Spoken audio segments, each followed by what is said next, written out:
Bien. La 5e séance plénière. The fifth plenary meeting of the High-Level International Conference for the Peaceful Settlement of the Question of Palestine and the implementation of the two-state solution is resumed. Ladies and gentlemen, distinguished heads of state and government, ministers, Your Excellency Antonio Guterres, Secretary General of the United Nations Organization, Your Excellency Annalena Baerbock, President of the General Assembly, Excellencies, ladies and gentlemen, it is an honor and a privilege for me to co-chair alongside the Kingdom of Saudi Arabia this conference in accordance with General Assembly Resolution 79/81 dated 3rd December 2024. We wish to extend a warm welcome to each and every one of you. Allow me now to deliver some opening remarks.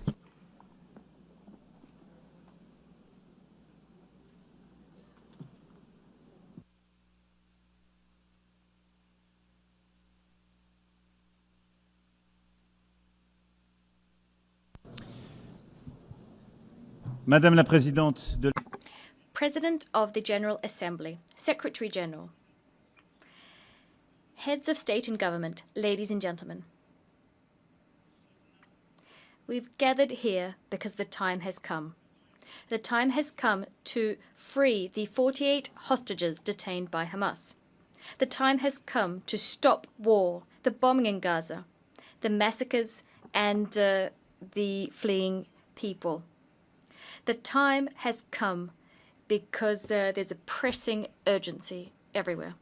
The time for peace has come because we're just a few moments away from no longer being able to seize peace. This is why we have gathered here today. Some might say it's too late. Others might say it's too early. But one thing is certain. We can no longer wait. In 1947, this assembly decided on the splitting of mandatory Palestine across two states, a Jewish state and an Arab state, thus recognizing the right of each of them to self-determination. The international community granted to the state of Israel at last fulfilling the destiny of this people after millennia of roaming and persecution, and Israel founded a beautiful democracy there. The promise of an Arab state to date remains unfulfilled. Since then, there's been a long path of hope and despair intertwined, which Israelis and Palestinians have gone down, each in their own way. We have walked alongside them, each of us in keeping with our history and our sensibilities. But the truth is that we bear a collective responsibility for, to date, having failed to build just and lasting peace in the Middle East. This is what became evident to us on the 7th of October 2023, when the Israeli people suffered the worst terrorist attack in its history. 1,224 men, women, and children killed, 4,834 men, women, and children injured, 251 men, women, and children taken hostage. The cruelty of Hamas and all those who collaborated in this massacre dumbfounded Israel and astounded the world. The 7th of October remains an open wound for the Israeli soul and for our universal conscience. We condemn it unequivocally because nothing, never, nowhere can justify having recourse to terrorism. Minds go out and hearts go out to the victims and their families. We've expressed our compassion to all Israelis and first and foremost demand for all hostages still held by Hamas to be freed unconditionally. The French paid tribute to the 51 French men and women assassinated on that day and all other victims of October 7th. We will never forget them. Never. Just like we will never stop the existential fight against anti-Semitism. The French people know the sting of terrorism, and our hearts remember the expression of the bonds of brotherhood following the terrorist attacks committed in Paris on the 7th of January 2015, when dozens of foreign leaders were in the ranks of those offering their sympathies, among which the Israeli Prime Minister and the President of the Palestinian Authority. We know that you cannot show weakness in the face of terrorism, but we also know the perils of endless wars. We know that right must always prevail over might. We know from our own history that a universal commitment to peace, is the legacy of centuries gone by and the only way towards salvation. And on behalf of our friendship with Israel, our commitment to which has never faltered in the name of our friendship with the Palestinian people, for whom we want the initial promise of the UN Charter to be fulfilled, we want two states living side by side in peace and security to become a reality. However, currently Israel is further extending its military operation in Gaza with the stated objective of destroying Hamas. But there are hundreds of thousands of people who've been displaced, injured, famished, traumatized. Their lives are still being destroyed. Although Hamas has been considerably weakened, and despite the fact that negotiations on a permanent ceasefire are the surest means of ensuring the release of hostages, nothing justifies the ongoing war in Gaza. Nothing. On the contrary, everything compels us to definitively end it, since we didn't do it earlier. We must do this to save lives. The lives of Israeli hostages detained in atrocious conditions, the lives of hundreds of thousands of Palestinian civilians who are tormented by hunger, suffering, the fear of dying, mourning for their loved ones. We must save all lives, because for almost 2 years now, it is the denial of the humanity of the other and the sacrifice of human life which have prevailed. Yes, since the 7th of October, it is the life of the other that is being denied. We've been saying this since the first day of the war in Gaza. A life is a life. I know this because I held in my arms the families of hostages I met in Tel Aviv and in Paris. I'm thinking of the mother of Eata David, a hostage who was famished and displaced. I'm thinking of Nimrod Cohen, a 19-year-old hostage whose father I just met. I also know this because I was at the bedside of the Palestinian victims of Israeli military operations, refugees in Al Arish, women and children. I will never forget the way they looked at me. I know this because I met young people from Gaza who we are hosting in France. I'm thinking of Rida Baroud, who should have been with us today, who continues to bear witness to the distress of her loved ones in Gaza. A life is a life. We are duty-bound, all of us, to protect each other. This duty is indivisible, just as our common humanity is indivisible. There is a solution, a way of breaking the cycle of war and destruction. It lies in the recognition of the other, of his and her legitimacy, humanity, and dignity. We must reopen our eyes and see human faces there where war has deposited the mask of the enemy or the marks of a target. We must recognize that Palestinians and Israelis are living in twin solitude. The solitude of the Israelis following the historic nightmare of the 7th of October 2023, and the solitude of Palestinians. Palestinians at their wits' end in the face of this ceaseless war. The time has come. Because the worst could still come to pass.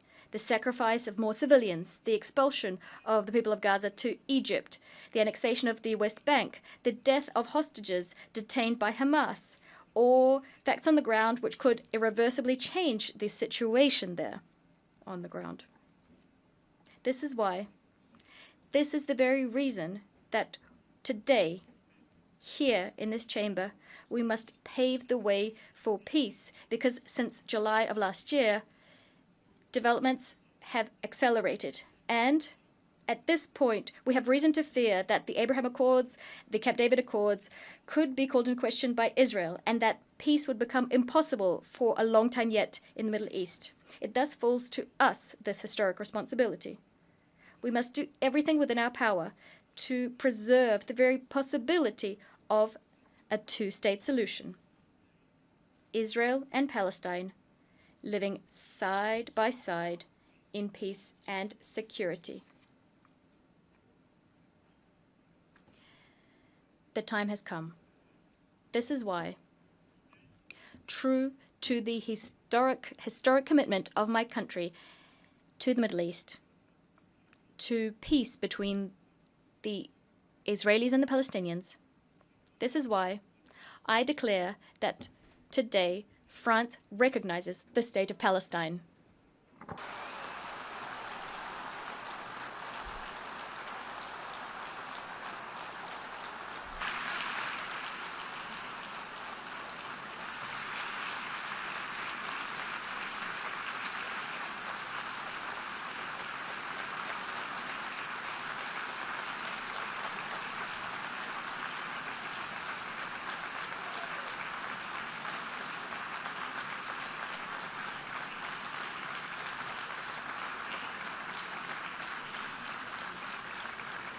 Cette reconnaissance This recognition is a way of affirming that the Palestinian people is not a people too many. On the contrary, this is a people who never says goodbye to anything, as Mahmoud Darwish said. A people with a strong history, roots, and dignity. The recognition of the legitimate rights of the Palestinian people takes nothing away from the rights of the people of Israel, who France supported from day one, and to the respect of which it is staunchly committed. This is why we're so convinced that this recognition is the only solution that will allow for Israel to live in peace. France has never wavered standing by Israel's side, even when its security was at stake, including when there were Iranian airstrikes. This recognition of the state of Palestine is a defeat for Hamas, just like for all those who foment anti-Semitism, nurture anti-Zionist obsessions, and who want the destruction of the state of Israel. This recognition by France goes hand in hand with others which will be announced today, and I thank them: Andorra, Australia, Belgium, Canada, Luxembourg, Malta, Monaco, Portugal, the United Kingdom, San Marino. They are here today. They answered our call issued in July and took the responsible choice, the necessary choice, the choice to opt for peace. Spain, Ireland, Norway, and Sweden are also going down the same path, and many others did before us too. This recognition paves the way for useful negotiations, useful for Israelis and Palestinians. This path is a path towards a peace and security plan for all. France and Saudi Arabia submitted this plan to this assembly, and it adopted it by a large majority. It carries our common ambition to break the spiral of violence and to change the situation on the ground. We managed to take a step towards one another, to move away from our habitual stances and to set concrete objectives. We must now set in motion a cycle of peace that meets the needs of all parties. The top priority of this peace and security plan, and it's very urgent, that is to ensure the release of 48 hostages and put an end to military operations throughout the territory of Gaza. I commend the efforts undertaken by Qatar, Egypt, and the US to achieve this. I ask Israel to do nothing more that would thwart these efforts coming to fruition. Hamas was vanquished on the military front as we neutralized its leaders and decision makers. It must also be vanquished politically to be truly dismantled. As soon as a ceasefire is agreed, we must mount a massive collective effort to provide assistance to the people of Gaza. I'd like to thank Egypt and Jordan for their commitment and recall Israel's absolute obligation, that is to facilitate humanitarian access to Gaza to assist its population, which has lost everything. The second priority is to stabilize and to rebuild Gaza. A transition administration incorporating the Palestinian Authority, as well as the young people of Palestine, together with security forces, the establishment of which we will accelerate, will have the monopoly over security in Gaza. It will implement the dismantlement and disarmament of Hamas, and this with the support of international partners and the necessary means required for this difficult mission. France stands ready to contribute to an international stabilization mission, as well as to support, together with our European partners, the establishment and equipping of Palestinian security forces. As soon as negotiations permit, the Security Council could decide to deploy a civilian and security support mission, liaising with the Palestinian authorities and with the consent of the Israeli authorities. Furthermore, it'll be up to the state of Palestine to give hope to its people, tested by years of violence and occupation, division and negligence. It'll be up to the state of Palestine to give its people a framework for democratic expression, a framework that's been renewed and that is secure. President Mahmoud Abbas committed to this before Prince Mohammed bin Salman and myself. He forcefully condemned the terrorist attacks committed on the 7th of October 2023. He reiterated his commitment to disarming Hamas and committed to excluding Hamas from future governance in Gaza, as well as from future governance throughout Palestinian territory. He reaffirmed his commitment to combating hate speech and promised an in-depth overhaul of Palestinian governance. France will pay close attention to the full implementation of all of the commitments made to us. This renewed Palestinian Authority is a necessary prerequisite for the success of the indispensable negotiations we'll need to resume to come to an agreement on each of the final status issues. It's within this framework that I will be able to decide to open an embassy to the state of Palestine as soon as all of the hostages detained in Gaza have been freed and a ceasefire has been established. What France will be demanding of Israel will be just as considerable. Together with our European partners, we will be pegging, that is, our level of cooperation with Israel to the provisions, the measures Israel will be taking to put an end to the war and negotiate peace. It's thanks to this path that we will get a state of Palestine which is sovereign, independent, and demilitarized, bringing together all of its territories, recognizing Israel and being recognized by Israel in a region which will at last see peace reign upon it. What I also expect of our Arab and Muslim partners who have not yet done so is for them to uphold their commitment to recognize the state of Israel and to engage with Israel in normal relations as soon as the state of Palestine has been established. In so doing, together we will demonstrate dual recognition for the benefit of peace and security of all in the Middle East. Ladies and gentlemen, this is our peace plan. It establishes a demanding mechanism to end the war and enter into the negotiations phase. It allows for Israeli-Palestinian peace to be the first pillar of a new peace and security architecture in the Near East and the Middle East. It lends credibility to the possibility of further economic integration. Nothing will be possible unless the Palestinian authorities take full ownership of our renewed ambition so that we can at last achieve the two-state solution. I know that they are reluctant. I know that they harbor fears. And with the utmost respect, I hear the Israeli people, their sadness, their fatigue. But I want for the Israeli authorities to also hear this and to in turn take on commitments. I know that the Israeli people and the Israeli leadership have the strength to do this. I remember when I was a young man, when I learnt of the horrible assassination of Yitzhak Rabin, almost 30 years ago. He was killed for wanting peace. When death was about to claim him, the heroic warrior of the State of Israel said, and I quote, I fought so long as there was no chance of peace, end of quote. But today, there is such a chance. Today, here, 142 states are proposing this peace. They're extending out their hands, ready to be shaken. So yes, the time has come to put an end to the war in Gaza. Massacres, death, right now.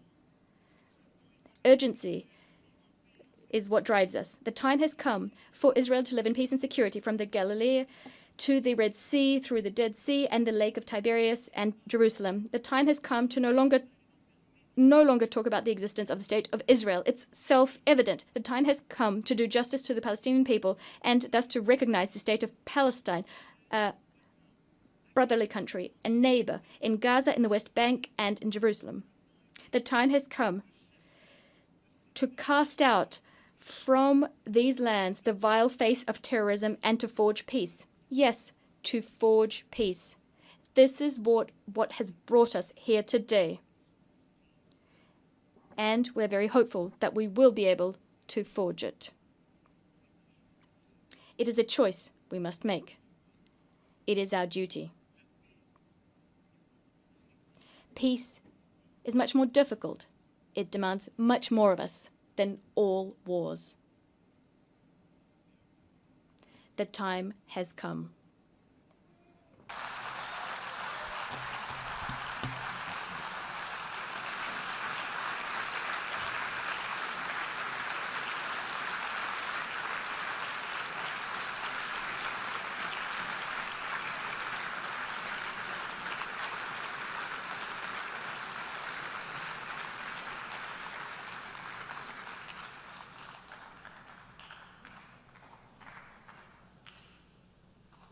Merci pour votre attention. Thank you for your kind attention. I now invite His Royal Highness, Minister of Foreign Affairs of Saudi Arabia. He will be speaking on behalf of His Royal Highness Prince Mohammed bin Salman bin Abdulaziz Al Saud, Crown Prince and Prime Minister of the Kingdom of Saudi Arabia.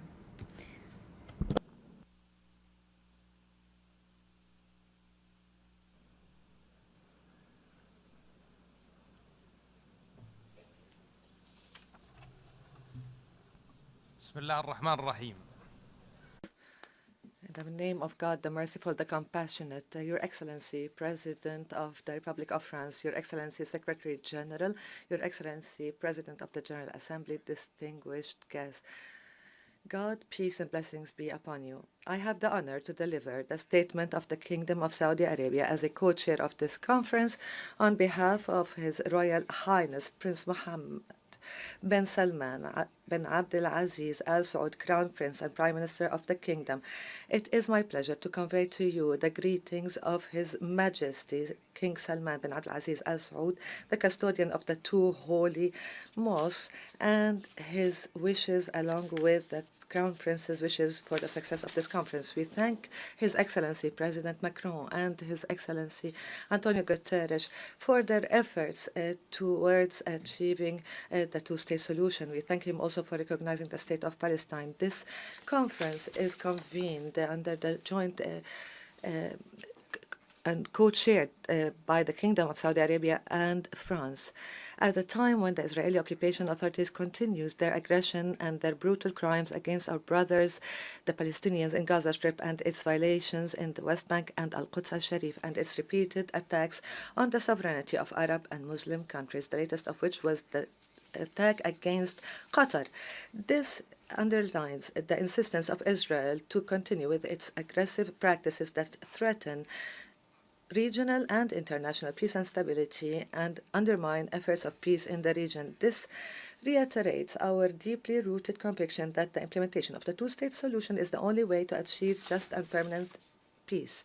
The historic position of His Excellency, the French President, to recognize the State of Palestine, and the fact that many countries have taken the similar courageous position, and the broad support for the resolution of the General Assembly to adopt The declaration, the New York Declaration on the peaceful settlement of the question of Palestine and the implementation of the two-state solution that received 142 votes in its favor reflects the will of the international community to render justice to the Palestinian people and consolidate their legal, historic right in line with international frameworks, relevant UN resolutions, and the Arab Peace Initiative. The Kingdom is keen on continuing its partnership with France and all countries calling for peace to follow up on the implementation of the outcomes of this conference, to put an end to the war in Gaza and stop all unilateral measures that threaten Palestinian sovereignty, to work on ending the conflict in the region and establish a Palestinian independent state on the 1967 borders with East Jerusalem as its capital. In conclusion, we thank again those countries that have recognized or have announced their intention to recognize the state of Palestine. We call all other countries to take a similar historic step that will have a great impact on supporting the efforts towards the implementation of the two-state solution, achieve permanent and comprehensive peace in the Middle East, and find a new reality whereby the region can enjoy peace, stability, and prosperity. Thank you.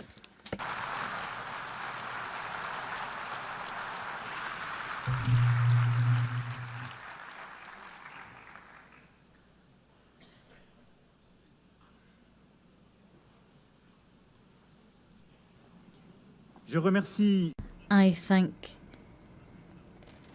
His Royal Highness Prince Mohammed bin Salman Abdulaziz Al Saud. I now invite His Excellency Mr. Antonio Guterres, Secretary General of the United Nations Organization, to issue a statement.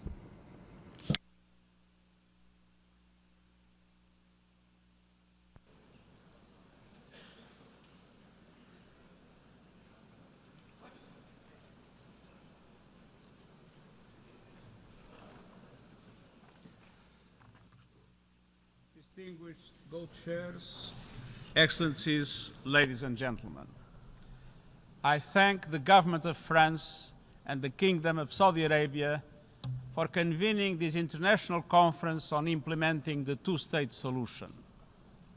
I also want to acknowledge the Palestinian delegation and once again note my disappointment that they were denied the opportunity to be fully represented.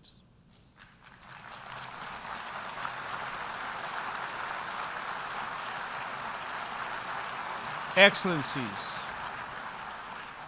let's have no illusions. The Israeli-Palestinian conflict has gone unresolved for generations. Dialogue has faltered. Resolutions have been flouted. International law has been breached. Decades of diplomacy have come up short.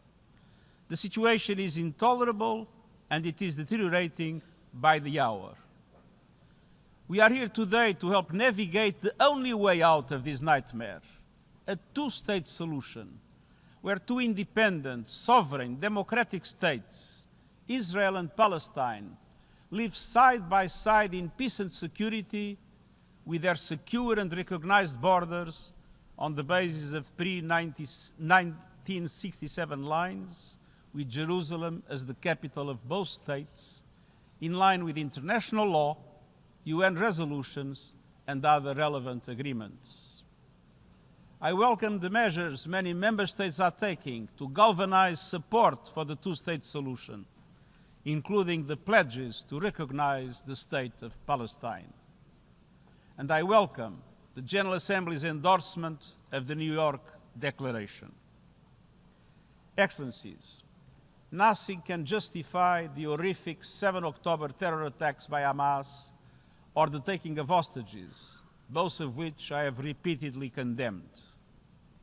And nothing can justify the collective punishment of the Palestinian people or any form of ethnic cleansing.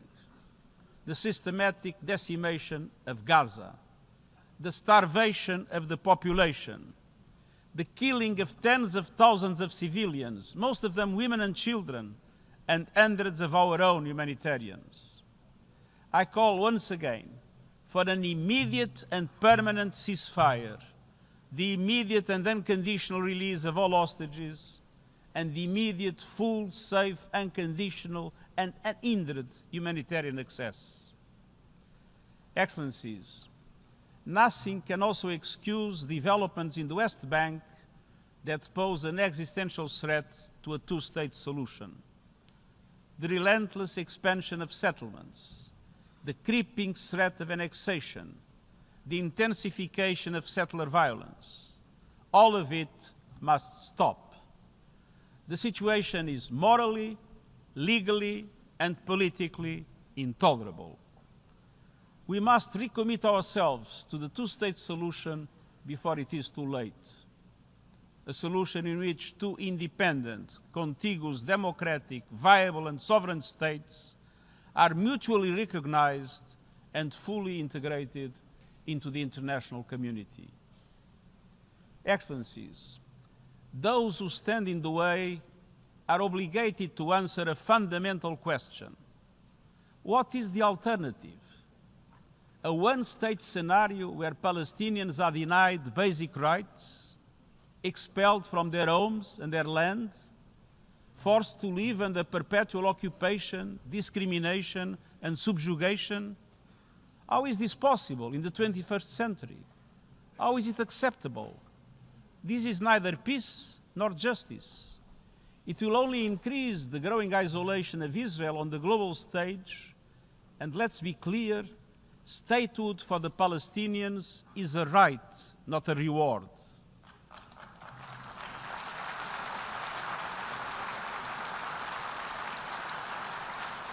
And denying statehood would be a gift to extremists everywhere. Without two states, there will be no peace in the Middle East, and radicalism will spread around the world. Excellences, Excellencies, this conference must mark a turning point. It must pave the way for irreversible progress, to put an end to the illegal occupation and to make good on our collective aspiration for a two-state solution. All of this is fully in line with adherence to international law. It has been approved by the General Assembly and supported by the international community.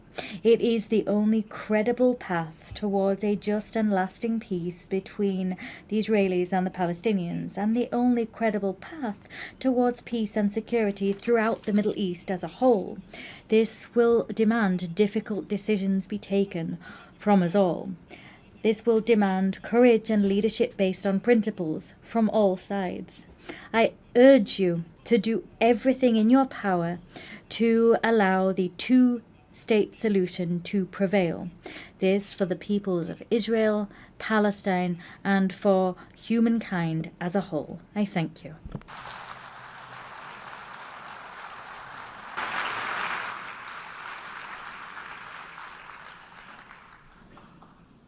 Je remercie I thank the Secretary General of the United Nations Organization. I now invite Her Excellency Annalena Baerbock, President of the General Assembly, to make a statement.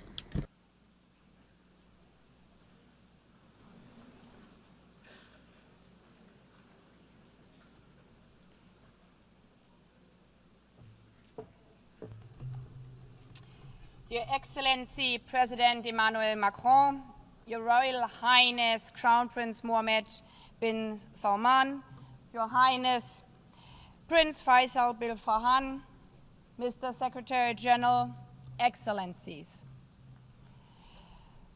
Taking over the presidency of the General Assembly, I received many letters. One moved me deeply.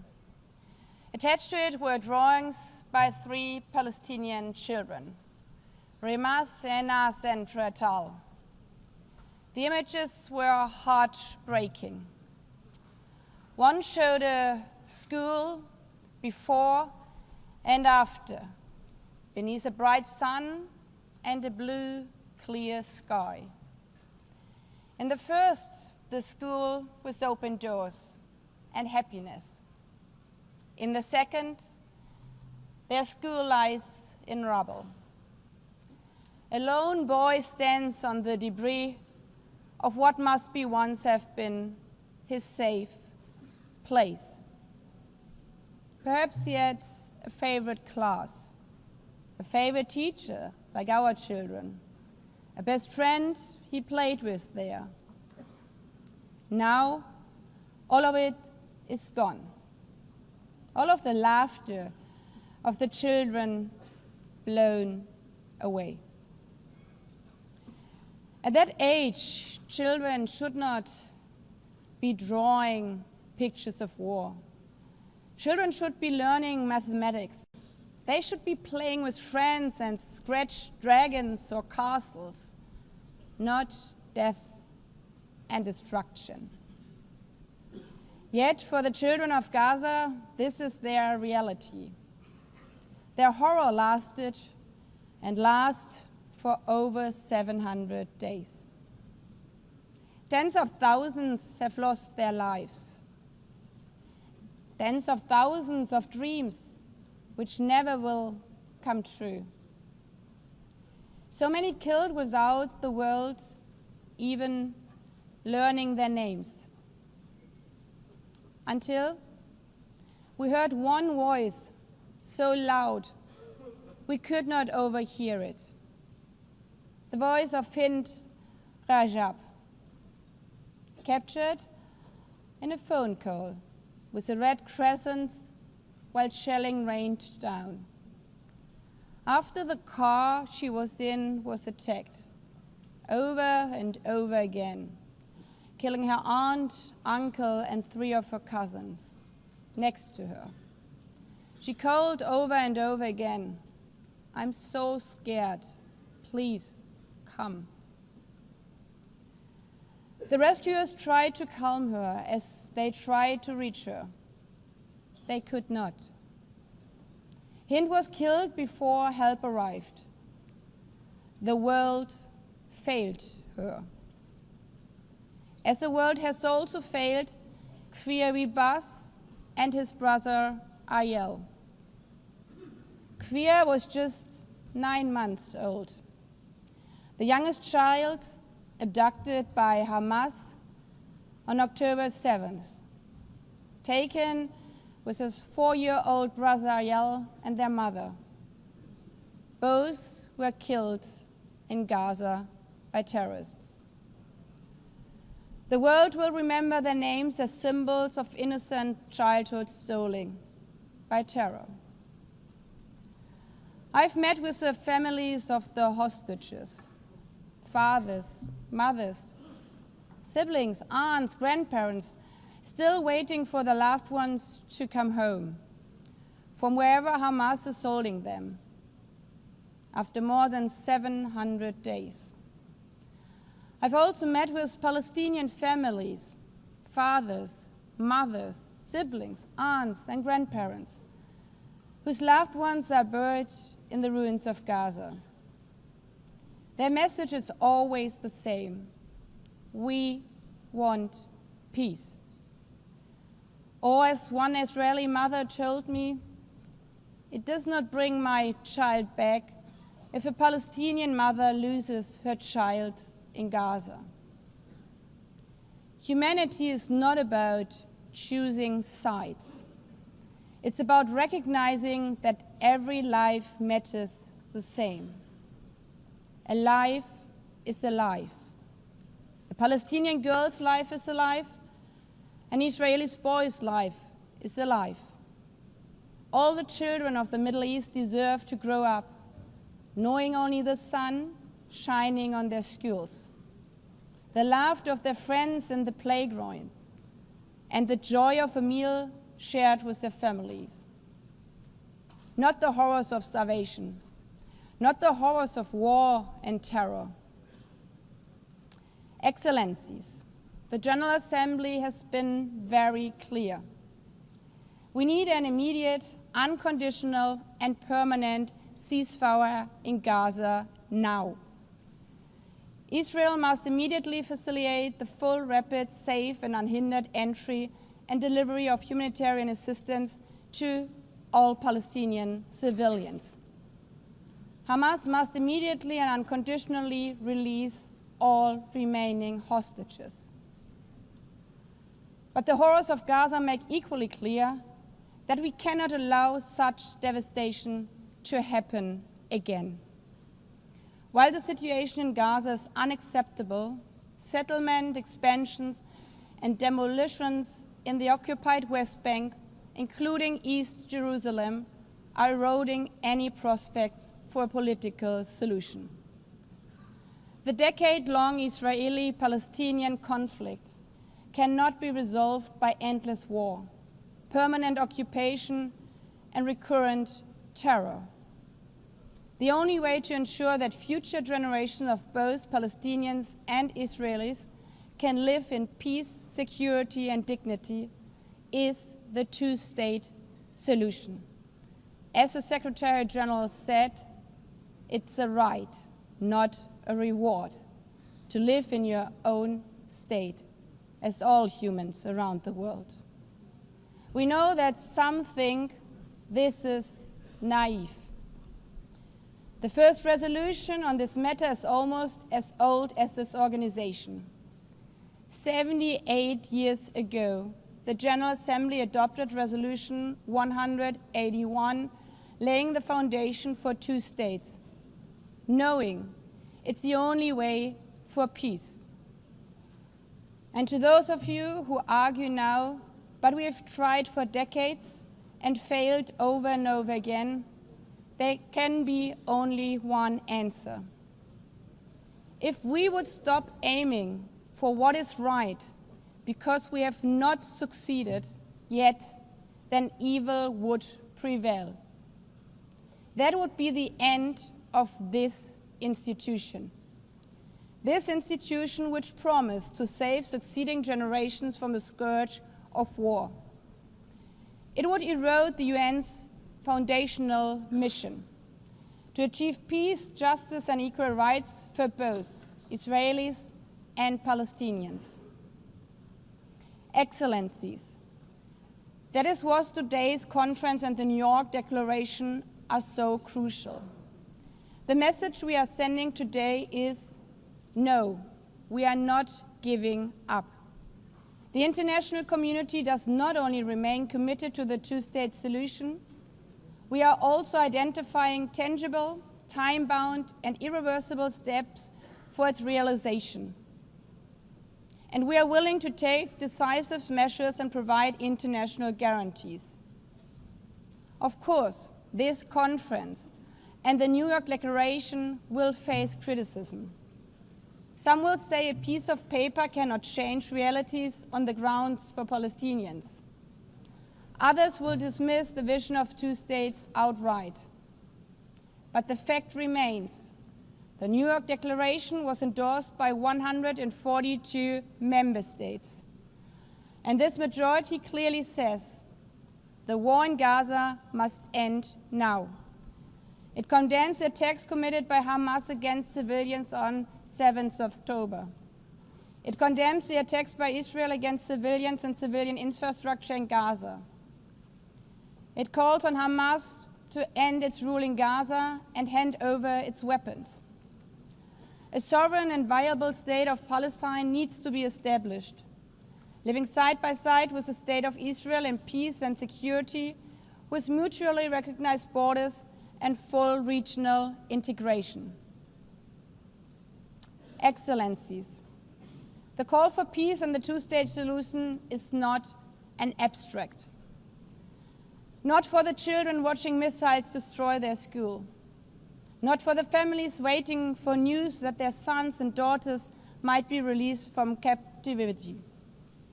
Not for the UN staff in Gaza who have witnessed their colleagues shot. Not for those who have been injured or maimed and will have to live with the trauma of this conflict for the rest of their life. It's an aspiration, but it's also an obligation. We owe it to the memory of Fint, Kriya, and Ariel, and the many, many others.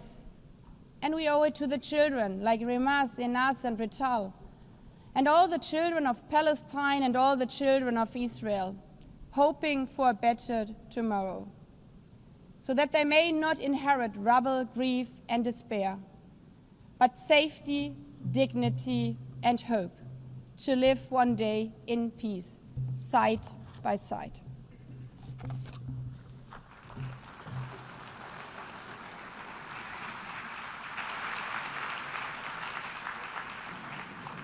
Je remercie Madame. I thank the President of the General Assembly. I now invite His Excellency Mahmoud Abbas, President of the State of Palestine, to deliver a statement via video conference.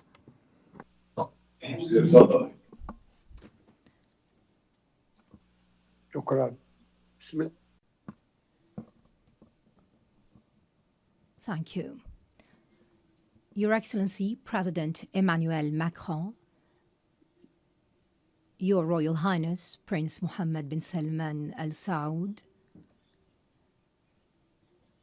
Your Highness Prince Saud Faisal bin Farhan, Minister of Foreign Affairs, Your Excellency, Antonio Guterres, the Secretary General of the United Nations, distinguished leaders and heads of delegations, peace, mercy, and blessings of God be upon you. On behalf of the State of Palestine, I would like to express my deepest appreciation for the co-presidency, the United Nations, and all participating states for the historic New York Declaration that was issued during July's conference and adopted by the General Assembly by an overwhelming majority. It marked the beginning of an irreversible path towards ending the humanitarian catastrophe and ending occupation pursuant to international legitimacy and the Arab Peace Initiative. It was the embodiment of an independent state of Palestine with East Jerusalem as its capital, living side by side with Israel in peace, security, and good neighborliness. The declaration stressed that the war against our people must come to an immediate and durable end. It noted that the crimes emanating from the siege, the starvation, and destruction cannot be a means of achieving security. Therefore, we call for a permanent ceasefire. We need to ensure humanitarian access through the United Nations and UNRWA. We need to guarantee the release of hostages, all hostages and prisoners, with the withdrawal of the occupation forces from Gaza. We need a start without delay of Gaza and the West Bank reconstruction through the Cairo International Conference. Your Excellencies, ladies and gentlemen, we would like to commend the Egyptian-Qatari-US mediation that tries to put an end to this war. We also commend the positions of Egypt and Jordan, who reject the displacement of Palestinians, a matter rejected by the international community as well. The State of Palestine is the only entity eligible to assume full responsibility for governance and security in Gaza. This comes through an interim administrative committee affiliated to the Palestinian government in the West Bank with Arab and international support and participation. Hamas will have no role in governing. Hamas and other factions must surrender their weapons to the Palestinian Authority. What we want is one unified state without weapons, a state with one law and one legitimate security forces. We stress our condemnation of the occupation's crimes. We also condemn the killing and detention of civilians, including Hamas's actions on October the 7th, 2023. On the other hand, we call for an end to the settlements, the annexation, settlers' terrorism, and the attacks against Islamic and Christian holy sites. We condemn the occupation policies that isolate Jerusalem, Al-Quds, and expand construction on Area E1. We condemn the narrative, the Israeli narrative on Greater Israel, which flouts international law. It represents a direct threat to Arab national security and international peace. This comes in addition to the brutal aggression against the sovereignty of the brotherly state of Qatar and other Arab countries. This necessitates a firm, deterrent international stance. Ladies and gentlemen, the State of Palestine continues to adopt a comprehensive reform agenda promoting governance, transparency, the rule of law, and the reform of the financial system. It also works on the reform of educational curriculum in line with the UNESCO standards, and this will be achieved within 2 years. We're establishing a unified social welfare system after the abolition of all previous payments to the families of prisoners and martyrs. This system is currently undergoing international audit by a specialized international firm. We underline our commitment to organize presidential and parliamentary elections after the end of the war, and within 1 year, we will draft an interim constitution within 3 months to ensure the transfer of power from the authority to the state. This will ensure that no party or individual will participate unless they adhere to the political program and the international commitments of the Palestine Liberation Organization and the rules of international legitimacy. The elections will be held under international observance. Ladies and gentlemen, we desire a modern democratic state based on the rule of law, pluralism, power sharing, equality, justice, and the empowerment of women and youth. We commend the positions of those countries that recognized the State of Palestine. We call on those who have not yet done so to follow suit. We call for your support so that Palestine become a full-fledged member of the United Nations. We have already recognized the right of Israel to existence in 1988 and in 1993, and we still recognize the State of Israel. In this vein, I would like to thank France, Britain, Canada, Australia, and Belgium, in addition to Portugal, Luxembourg, San Marino, and Andorra, and other countries that have been mentioned by His Excellency, the President of France.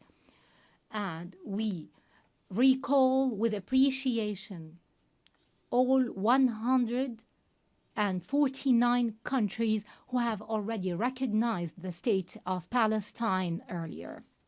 They have participated in our long struggle, the last of which was Spain, Ireland, Norway, Slovenia, and Armenia.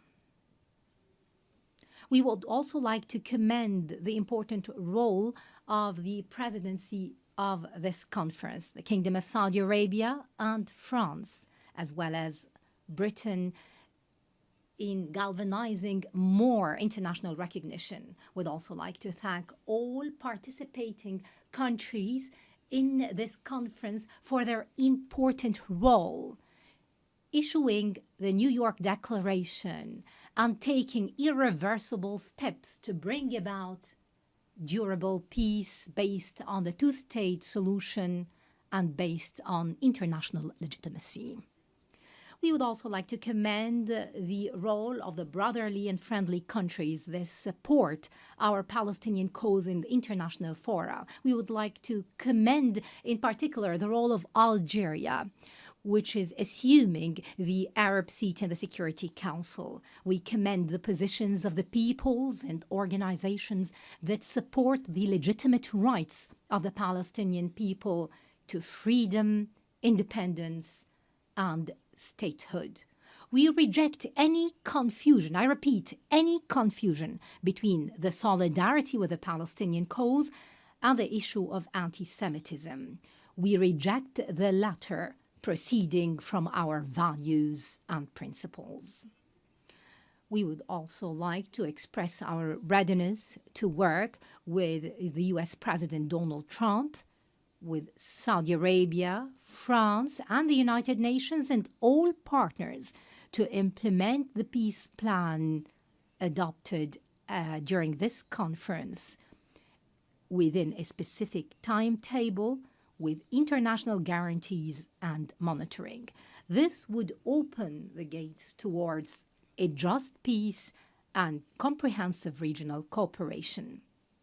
In this regard, I call upon Israel to immediately sit on the negotiating table, to put an end to this bloodshed and bring about just and comprehensive peace. And I address the Israeli people saying, our future and yours banks on peace. Enough violence and war. Our generations deserve to enjoy freedom and security. Let the people in our region live in durable peace and good neighborliness. And I would like to seize this opportunity to address all the Jews in the world, wishing them a good new year. And to our patient Palestinian people in their homeland and everywhere, I would like to tell you that the dawn of freedom and liberty is coming, no doubt. That day, ladies and gentlemen, is the day of the state of Palestine and the start of the peace process in the Middle East. We hope that we will call very soon to an international conference that will bring about this matter. Peace and blessings of God be upon you.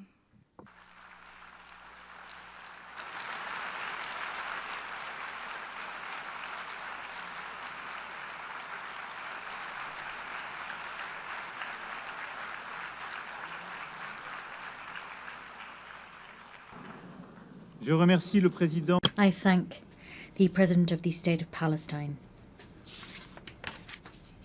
Excellencies, distinguished representatives, before suspending the formal proceedings of the conference, we would ask you to kindly remain seated for the next part of this afternoon's program. This meeting is suspended.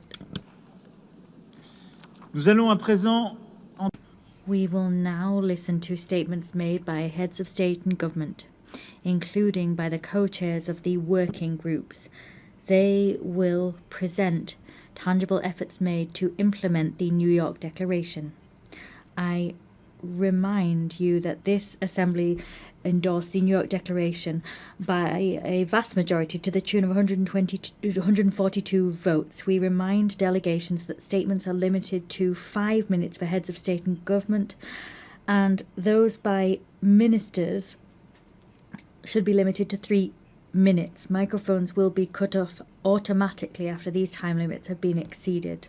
I now give the floor to the King of Jordan, Your Majesty.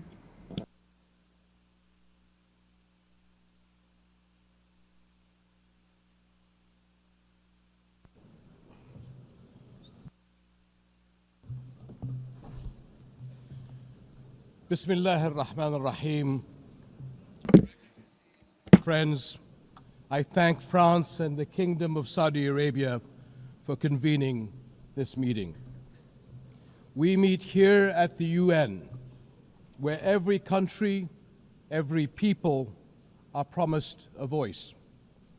We meet to raise our voices for peace and for justice, for the only path to ensuring security for the Middle East and beyond the two-state solution. This year marks the 80th anniversary of the United Nations. Almost every year since, our countries have met within these halls to decry the injustice and violence of the Palestinian-Israeli conflict and seek solutions. And now, for nearly 2 years, we have been witnesses to a horrific level of bloodshed and destruction in Gaza. It stands in flagrant violations of international laws and the values of our shared humanity, and it threatens the foundations of future peace. The war in Gaza must end. Humanitarian aid must flow unhindered, and all illegal and unilateral measures in the West Bank and settler violence must also end. A clear choice stands before us. On one side, to continue down the dark and bloody path of war and conflict, or to take the path of peace through the two-state solution. And today, the world is taking a significant step on the path to achieving just and lasting peace. This global rally behind the two-state solution sends a clear message. The conflict must end. The two-state solution is the only path to the just and lasting peace that fulfills the rights of all our peoples. We thank all countries that have recognized the state of Palestine, and now we must work to stop all measures that undermine the two-state solution. We must make sure that today is a step in a continued effort to realize it. As we work on ending the war in Gaza, we must also do all we can to restore hope. The commitment so many countries are making to a future of peace today begins that long, difficult, but essential process. Thank you.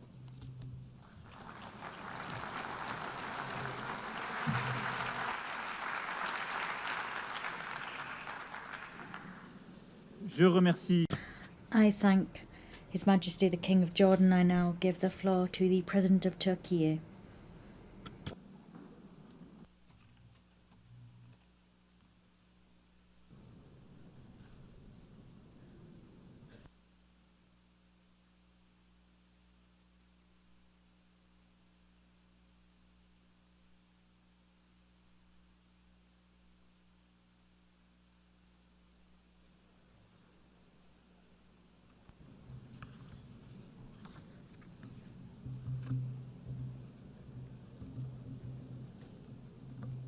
Sayın Devlet Excellencies, heads of state and government, His Excellency the Secretary General, esteemed delegation members, let me greet you all with most heartfelt feelings and with kind regards. First of all, I would like to express my gratitude to France and to Saudi Arabia, who are co-chairing this conference. I congratulate all the countries that have decided to recognize the state of Palestine for honoring the voice of justice and of conscience. I hope that this step, along with the initiatives to be undertaken in the coming period, will accelerate the implementation of a two-state solution. In our region, an unprecedented catastrophe has been unfolding for nearly 2 years now under the Israeli government's heavy and inhumane attacks. The massacre and brutality in Gaza continues with all its intensity. Since it is true that anyone who has a conscience cannot possibly accept this or remain silent vis-à-vis all this, the Netanyahu government is trying to make sure the following. Their goal is to make the establishment of a Palestinian state impossible and to force the Palestinian people to emigrate as much as possible. In the midst of these negative developments of a group of countries, among them members of the UN Security Council, they have taken the decision to recognize the state of Palestine, and this is an extremely significant and historic step. Now, we wholeheartedly wish we could see Palestinian President Mr. Abbas to be able to speak in this conference here today.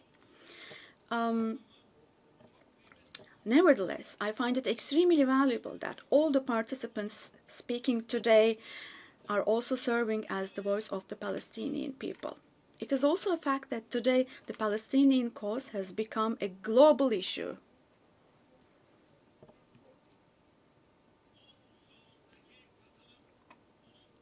The participation in this hall today is the most important proof of this.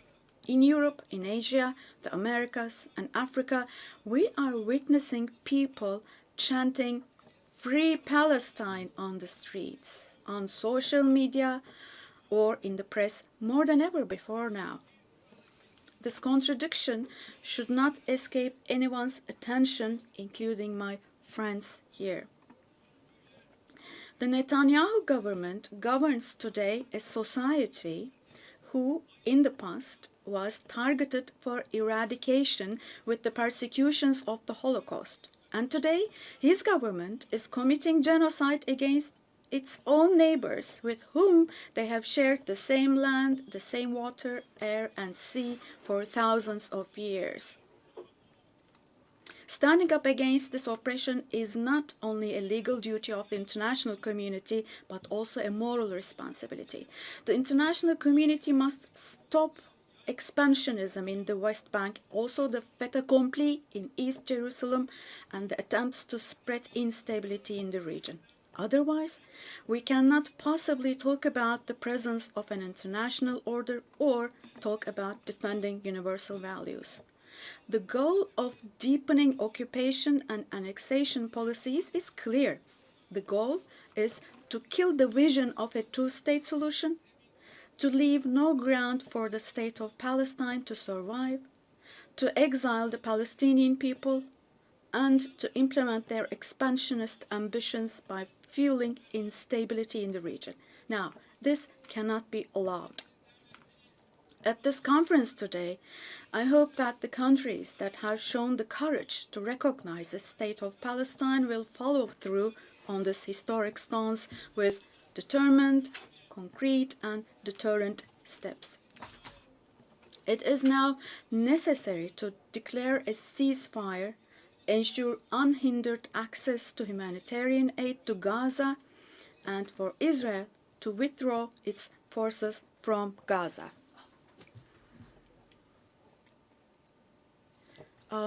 Apologies.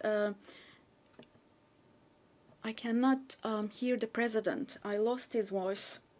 Apologies, ladies and gentlemen. This is the interpreter speaking.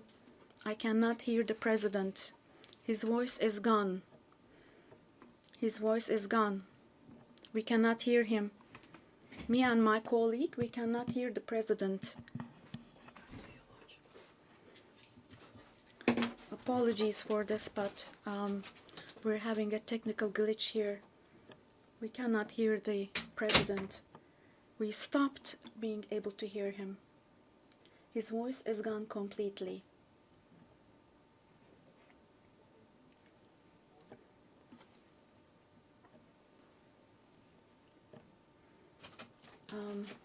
Sorry, but we cannot hear the president. His voice is gone completely. We stopped being able to hear him. And right next to our booth, we have colleagues from, we believe, the Brazilian delegation, the Portuguese booth, and I can see them from the window. They cannot hear the floor either. We cannot hear the floor. We cannot hear the floor. Oh, it's back. Au président du Brésil. I give the floor now to the President of Brazil.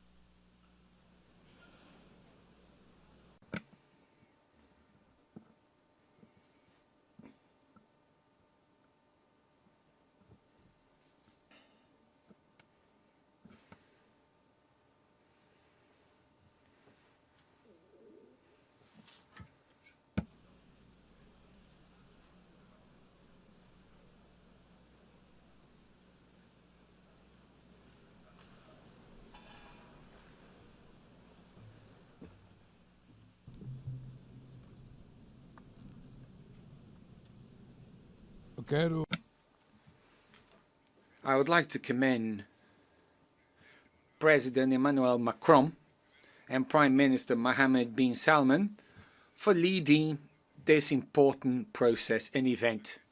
The question of Palestine arose when the General Assembly adopted the so-called Petition Plan 78 years ago. The session in which it was approved was chaired by Brazilian Osvaldo Aranha. On that occasion, the two-state perspective was born, but only one materialized. The conflict between Israel and Palestine is the paramount symbol of the obstacles faced by multilateralism. It shows how the tyranny of the veto sabotages the very reason for the UN's existence, of avoiding atrocities like the ones that motivated its founding from happening again. It also goes against its universal vocation, blocking the admission as a full member of a state whose creation derives from the authority of the General Assembly itself. A state is based on three pillars: territory, population, and government. All have been systematically undermined in the Palestinian case. How can we talk about territory in the face of an illegal occupation that grows with each new settlement? How do you keep a population in the face of the ethnic cleansing we are witnessing in real time? And how do you build a government without empowering the Palestinian Authority? As the Commission of Inquiry on the Occupied Palestinian Territories pointed out, there is no more appropriate word to describe what is happening in Gaza than genocide. Therefore, Brazil decided to become a party to the case submitted by South Africa to the International Court of Justice. The terrorist acts committed by Hamas are unacceptable. Brazil was emphatic in condemning them. But the right to defense does not authorize the indiscriminate killing of civilians. Nothing justifies taking the lives or mutilating more than 50,000 children. Nothing justifies destroying 90% of Palestinian homes. Nothing justifies using hunger as a weapon of war, nor targeting starving people seeking help. 500,000 Palestinians do not have enough food, more than the population of Miami or Tel Aviv. Hunger does not afflict the body only, it shatters the soul. What is happening in Gaza is not only the extermination of the Palestinian people, but an attempt to annihilate their dream of a nation. Both Israel and Palestine have the right to exist. Working to achieve a Palestinian state means correcting an asymmetry that compromises dialogue and obstructs peace. We salute the countries that recognize Palestine, as Brazil did in 2010. We are already the vast majority of the 193 members of the UN. Brazil commits to strengthening controls on imports from illegal settlements in the West Bank and maintaining a suspension of exports of defense materials, including dual-use materials that could be used in crimes against humanity and genocide. Given the Security Council's failure to act, the General Assembly must exercise its responsibility. We support the creation of a body inspired by the Special Committee Against Apartheid, which played a central role in ending the South African racial segregation regime, securing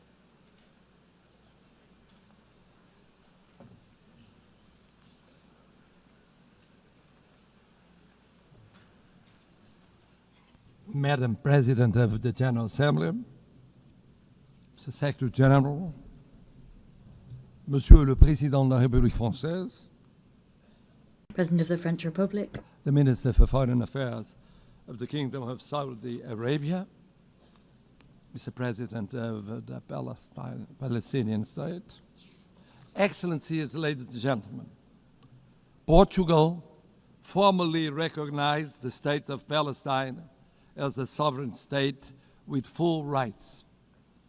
This decision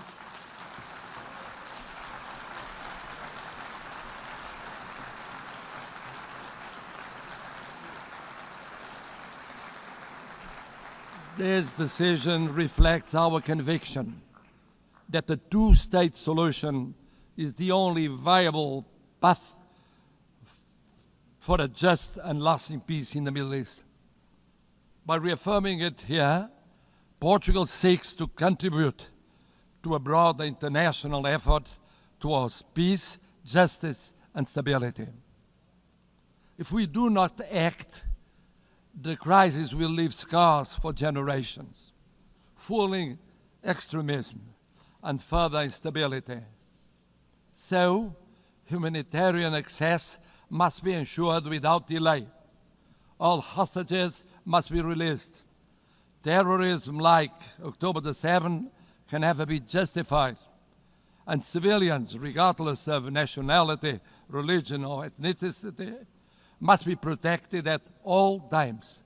And therefore, a ceasefire must be attained immediately. Portugal's commitment to peace in the Middle East has been constant and clear. We have always defended the two-state solution in line with the United Nations resolutions and the 67 borders. We supported Palestine's observer status in 2012, voted to enlarge its rights in the Assembly in 2024, and endorsed the New York Declaration earlier this year. We welcome the unprecedented commitments made by the Palestinian Authority in the context of the New York Declaration. We recognize that both countries continue to face security threats, which must be addressed through dialogue, cooperation, and the pursuit of a just and lasting peace. Portugal's recognition of the state of Palestine is not an isolated gesture, but a continuation of a long-standing policy and a decisive contribution to the safeguarding of the two-state solution. Excellencies, Portugal stands ready to work actively towards this collective endeavor. Our message is clear. Recognition of the state of Palestine is recognition of peace itself. Now, today, tomorrow would have been too late. Thank you.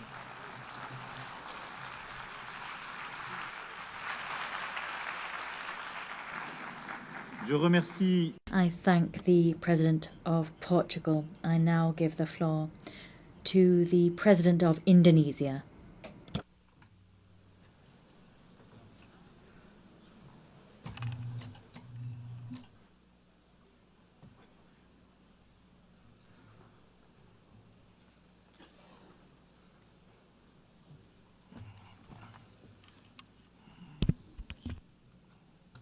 His Excellency President Emmanuel Macron, President of the French Republic, His Highness Prince Faisal bin Farhan Al Saud, Foreign Minister of the Kingdom of Saudi Arabia, as the co-chairs of this distinguished meeting.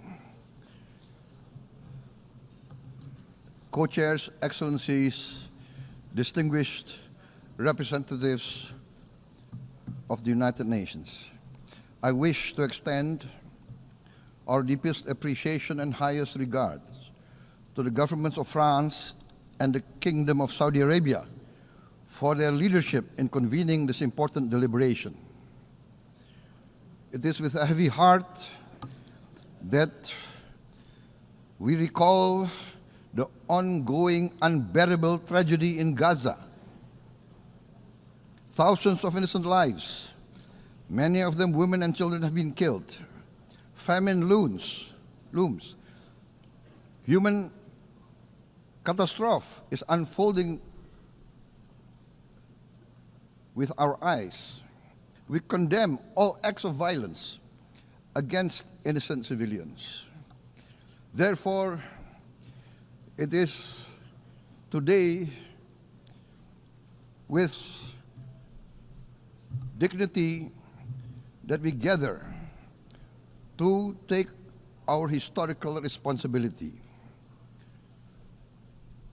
This responsibility speaks not only to the fate of Palestine, but also to the future of Israel, and also the very credibility of the United Nations. We condemn all violence against innocent civilians. Therefore, Indonesia once again reiterates its commitment to the two-state solution in the Palestine problem. Only this two-state solution will lead to peace. We must guarantee statehood for Palestine, but Indonesia also declares that once Israel recognizes the independence and the statehood of Palestine, Indonesia will immediately recognize the state of Israel, and we will support all guarantees for the security of Israel. The New York Declaration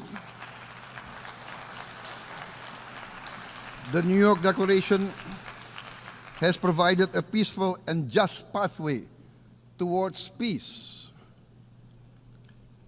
Statehood must mean peace. Recognition must mean a real chance towards lasting peace. It must be a real peace for all sides, for all parties. Distinguished Excellencies, we commend the leading states of the world that have taken this principled step. France, Canada, Australia, the United Kingdom, Portugal, and many other leading countries of the world have taken a step on the right side of history. The recognition of the state of Palestine is the right step on the right side of history. To those who have yet to act, we say, history does not stand still. We must recognize Palestine now. We must stop the humanitarian catastrophe in Gaza. Ending the war must be our utmost priority. We must overcome hatred, fear. We must overcome suspicion. We must achieve the peace that is necessary for the human family. We are ready to take our part in this journey towards peace. We are willing to provide peacekeeping forces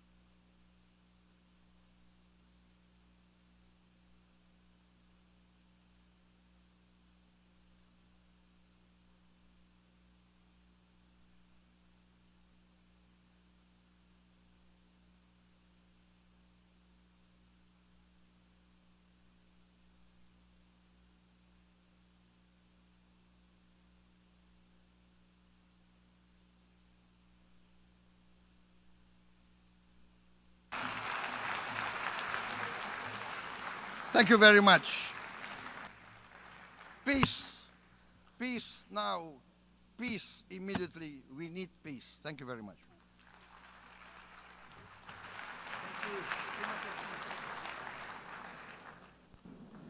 Je remercie le président de l'Indonésie. I thank the President of Indonesia. I now give the floor to the President of Senegal.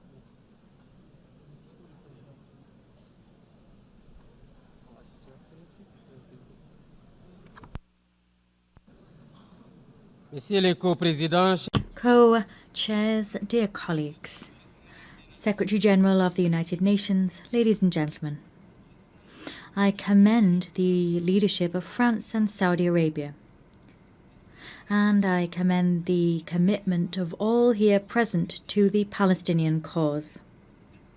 This conference is being held at a time when the world's conscience has been shaken to its very core by the indefensible situation in Gaza.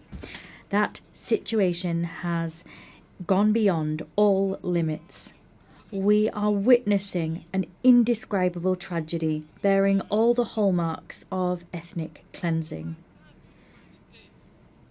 In the face of such inhumanity on such scale, to say nothing, to do nothing is not an option. That choice would even be passive complicity. We are here to recall the very meaning of the founding principles of the United Nations: the sovereignty of peoples, equality of rights, peace through justice, the respect of international law, and the protection of civilians, even in times of war. These are all values that have today been annihilated and which now lie under Gaza's rubble. Senegal reaffirms its unwavering commitment to a two-state solution, with Palestine and Israel living side by side, each within safe and internationally recognized borders. That was the goal of the partition plan for Palestine decided upon by the United Nations. This is also a demand for peace and security for the peoples of the two countries. This is a call for justice and humankind. It is for this reason that Senegal supports the outcome document of our meeting prepared by the ministerial conference held last July. My country at that conference co-chaired the round table on compliance with international law. To make a difference, we must together send out a clear message. The occupation must cease. The suffering of civilians must cease. We must work towards an immediate ceasefire. Israel must stop its bombing and authorize the delivery of humanitarian aid by the United Nations. The United Nations must consider deploying a stabilization and observation mission to guarantee that Israel's illegal actions stop. In brief, the promise of two states must finally be fulfilled. In this connection, I commend the recent adoption by the UN General Assembly of a resolution for a peaceful two-state solution that was adopted by an overwhelming majority. The Senegal also commends the historic decision taken by countries that have today decided to recognize the state of Palestine. As chair of the Committee on the Exercise of the Inalienable Rights of the Palestinian People, Senegal will continue to get on board with any initiative aimed at fostering the return of a lasting peace to Palestinian lands. I appeal here to the world's conscience. Here, we're not looking to pit one side against another or to choose between them. But what we're looking to do here is to defend life, to ensure the voice of reason and law can ring out, and to preserve what makes our common humanity, that is, our capacity for empathy, justice and solidarity. It is time to take tangible measures to create a viable Palestinian state. I thank you.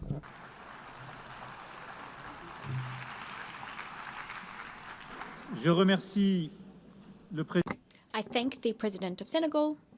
I now give the floor to the Sovereign Prince of Monaco.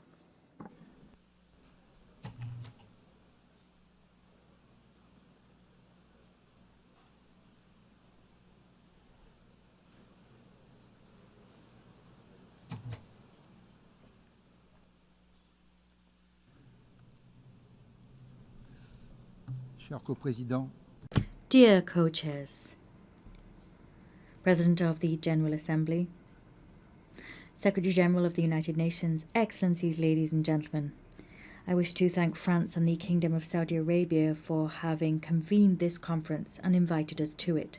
Since the very beginning, we have spoken out as the Principality of Monaco loud and clear to defend indissociable rights, that of Israel to live within safe and recognized borders and to enjoy security therein, and the right of the Palestinian people to have a sovereign, viable and democratic state.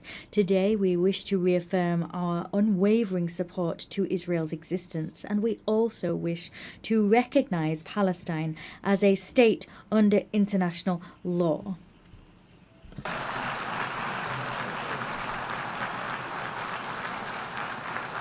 That is what I'm doing here before you now.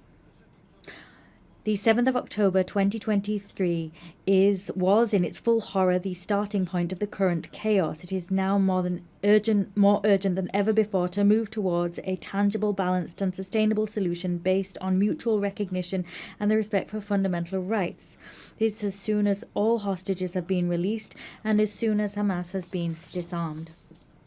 Peace cannot remain a dim prospect on the distant horizon. It must be given its lifeblood in institutions with mutual guarantees and ensuring the effective respect for everyone's rights. The Principality of Monaco is aware of its place in the House of Nations. We continue to affirm that only a solution based on the existence of two national entities living side by side in dignity and mutual respect will pave the way towards lasting stability.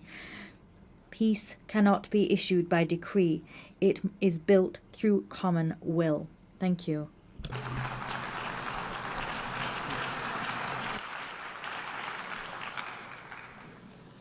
Je remercie le... I thank the Sovereign Prince of Monaco. I give the floor to Prince Faisal bin Al Saud. شكرا. إلى فخامة Thank you. I give the floor to His Excellency, the President of South Africa.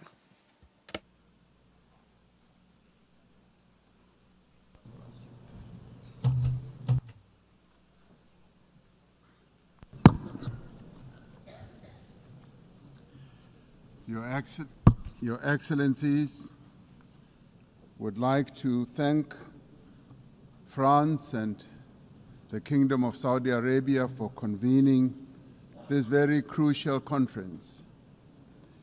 This is a moment of great significance, not only for the people of Palestine, not only for the people of Israel, but for all people who cherish the ideals of freedom and self-determination.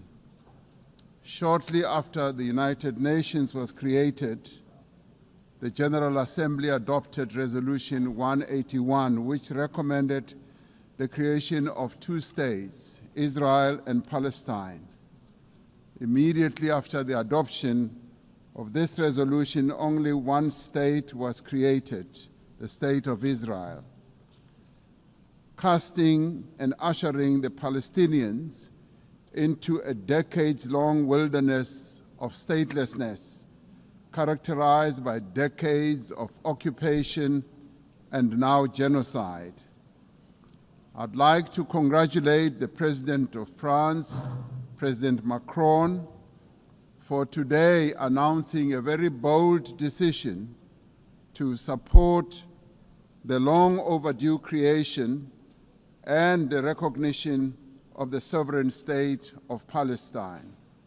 President Macron, I stand here to congratulate you and to congratulate others who have taken this step. South Africa reiterates its firm commitment to the creation of a contiguous Palestinian state existing peacefully side by side with the State of Israel along the 1967 borders with East Jerusalem as its capital. South Africa condemned the 7th October attacks by Hamas that resulted in the deaths of more than 1,200 people. In response to this attack, Israel has unleashed disproportionate punishment against the people of Palestine. And we say here today that the only solution to this conflict is a two-state solution. The viability of a two-state solution depends on full and universal respect for international law. All states, including the State of Israel, must comply with the collective obligations under international law. As the UN marks the 80th anniversary, we call on all member states to recognize Palestine and to act in solidarity with its people. To restore the prospects of a two-state solution, we call, firstly, for global recognition of Palestine and its sovereignty and territorial integrity. Secondly, the immediate ceasefire and an end to the genocide and the release of hostages by Hamas and prisoners by Israel. Thirdly, the full respect for international law, including the respect for UN resolutions and opinions and the decisions of the International Court of Justice. Fourthly, the removal of obstacles to the two-state solution, including a halt to illegal settlements and removal of the separation wall. Lastly, the restoration of the humanitarian aid and reconstruction of Gaza. This is a conflict that has gone on for almost as long as the United Nations has existed. And we say that as the international community, this conflict must end now, and we as the international community must act now also in unison. We must now work together to achieve a just and peaceful and lasting solution. I would like to welcome the demonstrable groundswell of support for the establishment of the much-awaited state of Palestine by 142 nations.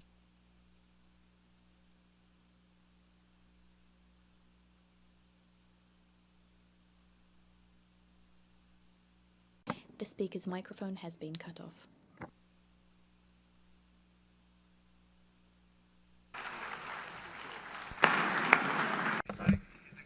The President of South Africa. والآن أعطي الكلمة. I now give the floor to His Excellency President of Angola.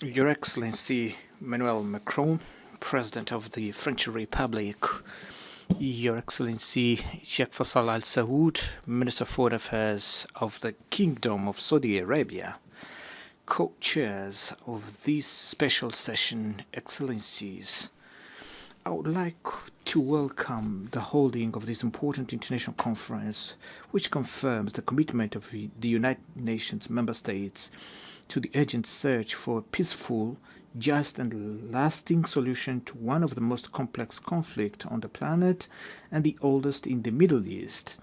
A special mention should be made to the French Republic and the Kingdom of Saudi Arabia, which have committed themselves very firmly and tirelessly in conducting this initiative.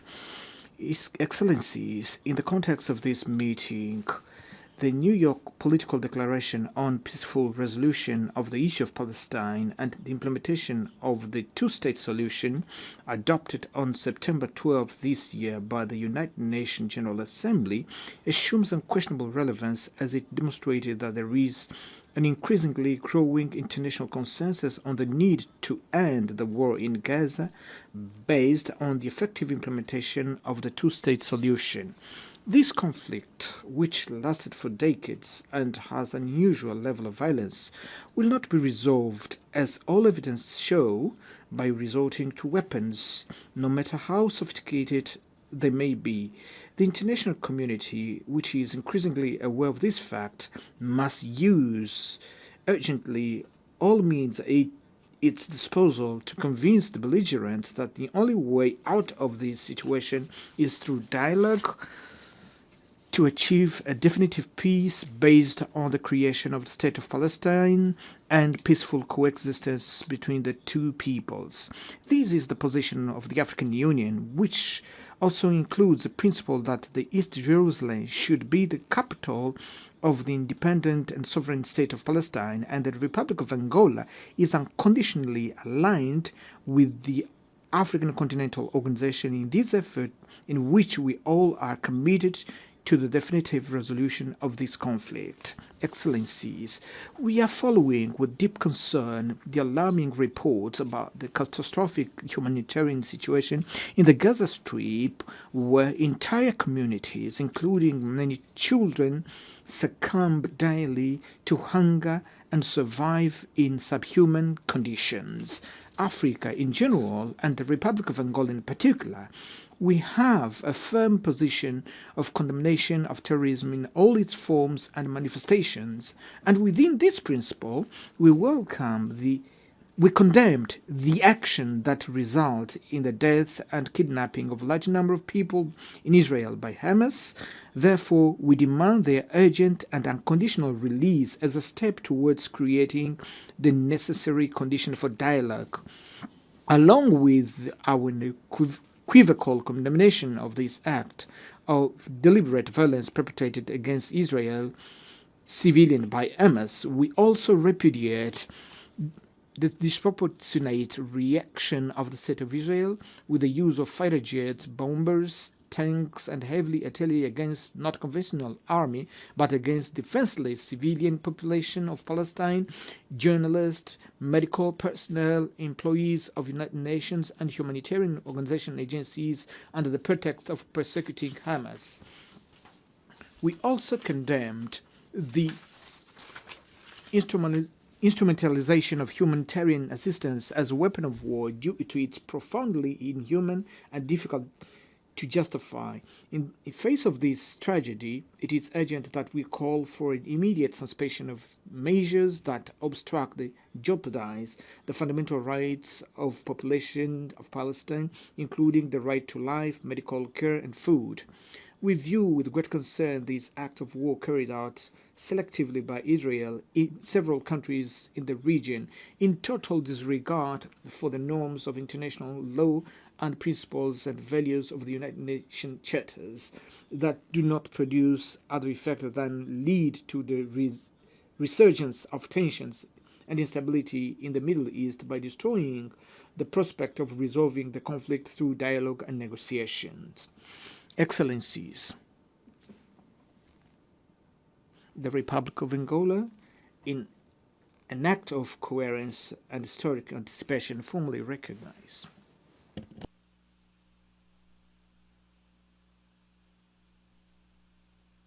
The speaker's microphone has been cut off.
I thank His Excellency, President of Angola, and I now give the floor to the Prime Minister of Australia.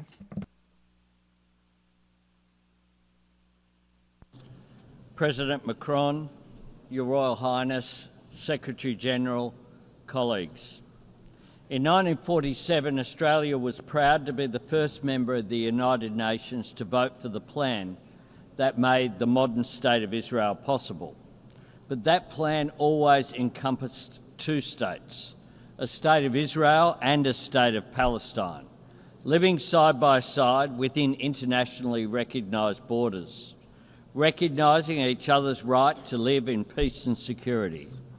8 decades ago, those hopes were consumed by conflict, and that has been the grim pattern over the years.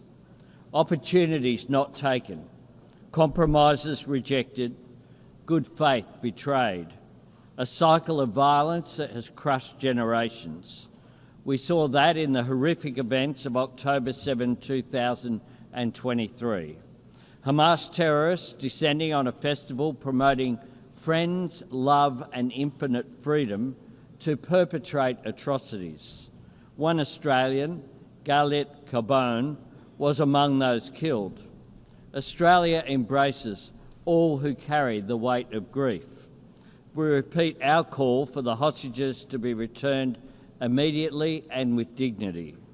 And we stand with Jewish people everywhere who feel the cold shadow of history's darkest chapter in any act of anti-Semitism. Throughout this conflict, Australia has supported calls for a ceasefire because every innocent life matters. Every Israeli life, every Palestinian life.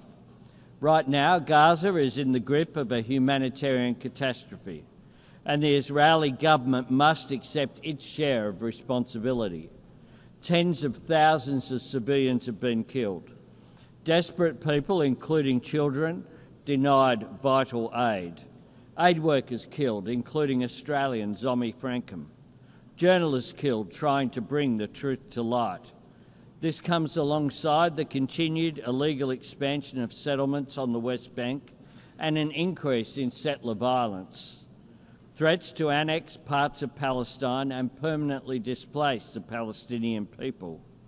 Such conduct risks putting a two-state solution beyond reach. That is where the current road leads. We must choose a different path. We must break this cycle of violence and build something better. Yesterday, Australia recognised the state of Palestine.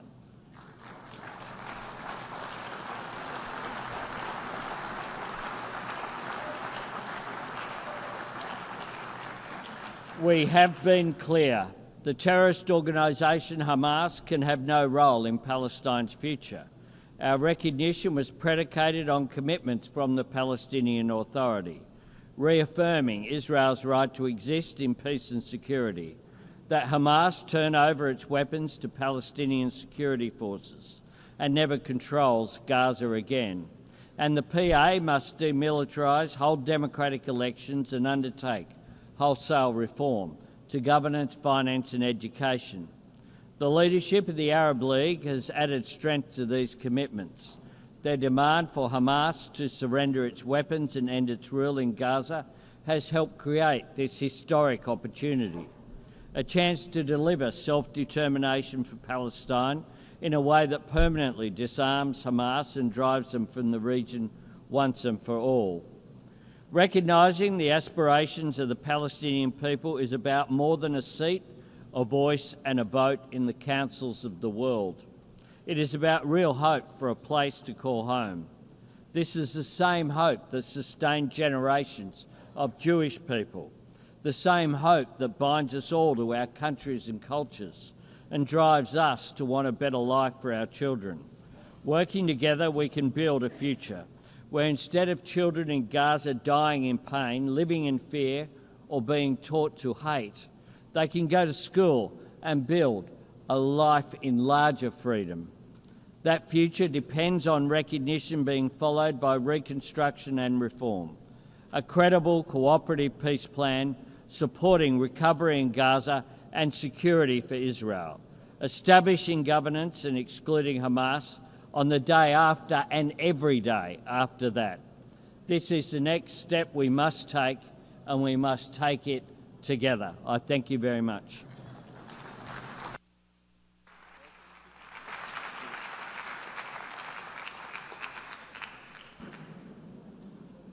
I would like to thank His Excellency and give the floor to His Excellency, the Prime Minister of Egypt.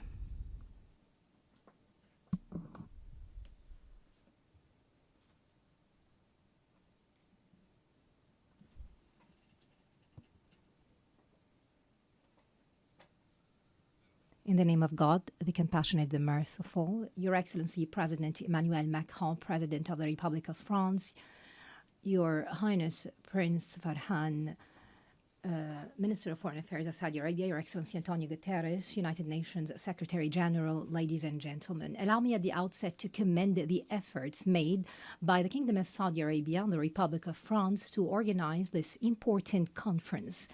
This conference embodies our collective commitment to the two-state solution as the only way to achieve a just and comprehensive peace in the Middle East.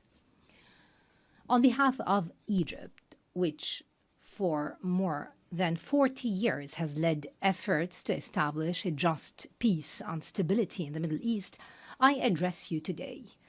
Today more than ever, we need to emphasize that there will be no stability in the Middle East without a just and comprehensive solution that meets the legitimate aspirations of the Palestinian people to establish their independent state on the lines of the 4th of June 1967 with East Jerusalem as its capital. To put it bluntly, the two-state solution is not just a political choice or a moral obligation.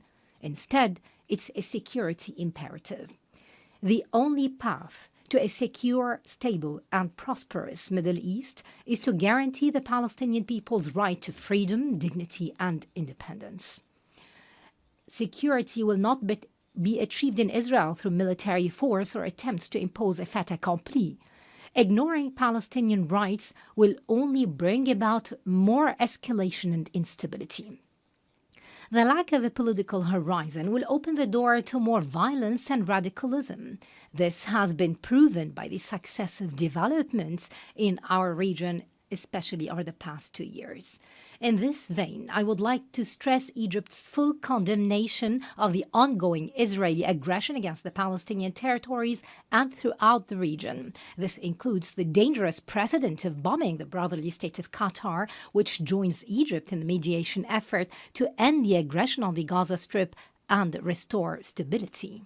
Ladies and gentlemen, the adoption of the New York Declaration by the General Assembly is a historic moment to renew the international community's commitment to fulfill the right of the Palestinian people to an independent state. Egypt hopes that this conference will see immediate, broad, and unconditional recognition of the State of Palestine by the states that have not yet taken such a step. However, what is required of us today is to build on these developments. We need to take practical steps to relaunch a genuine peace process with a specific time frame. This will bring about a just and sustainable solution based on the recognized resolutions of international legitimacy. Egypt continues to make all effort to reach a ceasefire in the Gaza Strip. We clearly believe that reaching a ceasefire and ending the bloodbath in Gaza is possible, as it is obligatory and necessary. The report of the United Nations Independent International Commission of Inquiry raises the alarm bell. It awakens every human conscience. Its findings were clear in confirming that Israel committed the crime of genocide with its material and moral elements against Palestinian civilians in the Gaza Strip. Ladies and gentlemen, I would like to stress that Egypt rejects any attempt at trying to displace the Palestinians or liquidating their cause. This amounts to the crime of ethnic cleansing. Thus, Egypt will, as soon as we reach a ceasefire, will host an international reconstruction conference in the Gaza Strip to mobilize the necessary funding for the Arab Islamic Reconstruction Plan in coordination with the government of Palestine. This will ensure that the Palestinian people will remain on their land, and it will help them overcome the huge losses caused by the aggression. I call upon all our partners in the international community to contribute to this reconstruction effort and early recovery as part and parcel of any serious move to make the two-state solution a reality. Ladies and gentlemen, we stand today in a pivotal moment. Either we establish a just and lasting peace that opens doors of hope for our peoples, or we leave the region hostage. The sound was cut off.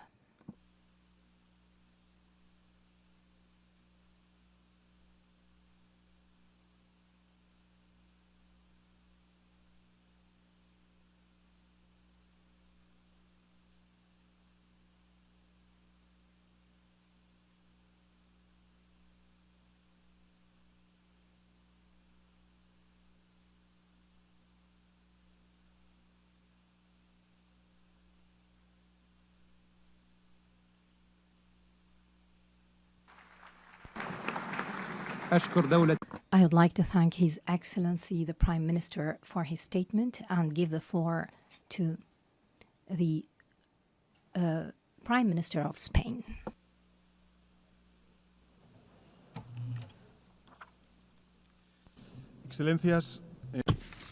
Excellencies, whilst the recognition of a Palestinian state is urgent, it is all the more urgent that there exist a Palestinian people in the state that we're claiming to recognize, and regrettably the Palestinian people are being annihilated. For this reason, in the name of reason, in the name of international law, and in the name of human dignity, we have to stop this slaughter now. At this precise moment, bombs continue to fall indiscriminately on the civilian population in Gaza. Hunger is killing women, older persons, and children.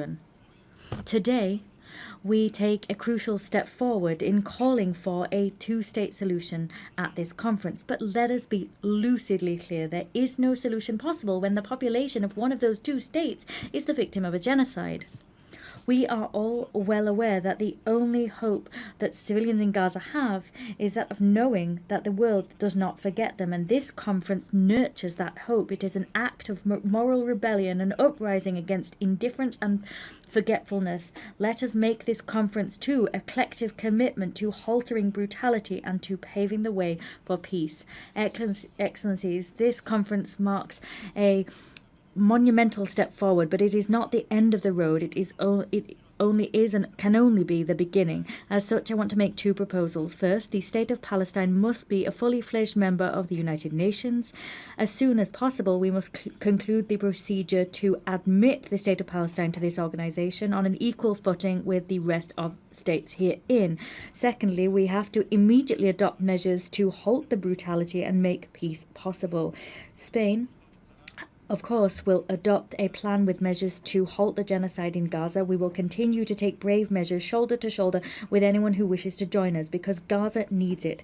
Excellencies, history will judge us, and its verdict will be brutal with those that perpetrated this slaughter and with those who remain silent or turned a blind eye. We need to take a step forward so that reason can prevail, for diplomacy, for the respect for international law, for IHL, for common sense, and the most basic values that we hold as humankind. Let us make the 22nd of September the day that we remember as the first major step forward. Today, more than ever before, we cannot be indifferent to injustice. Thank you. أشكر دولته على مداخلته والآن أعطي الكلمة. I thank the President of the Government of Spain for his statement, and I give the floor to the Prime Minister of Canada.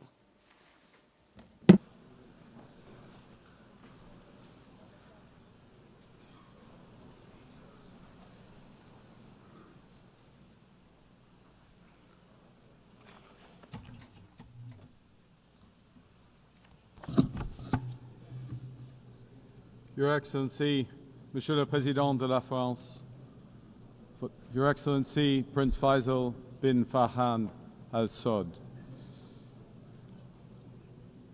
Since 1947, it has been the policy of every Canadian government to support a two-state solution for lasting peace in the Middle East. This position envisioned the creation of a sovereign, democratic, and viable state of Palestine, building its future in peace and security alongside the State of Israel. Over many decades, Canada's commitment to this goal was premised on the expectation that this outcome would be eventually achieved as part of a negotiated settlement.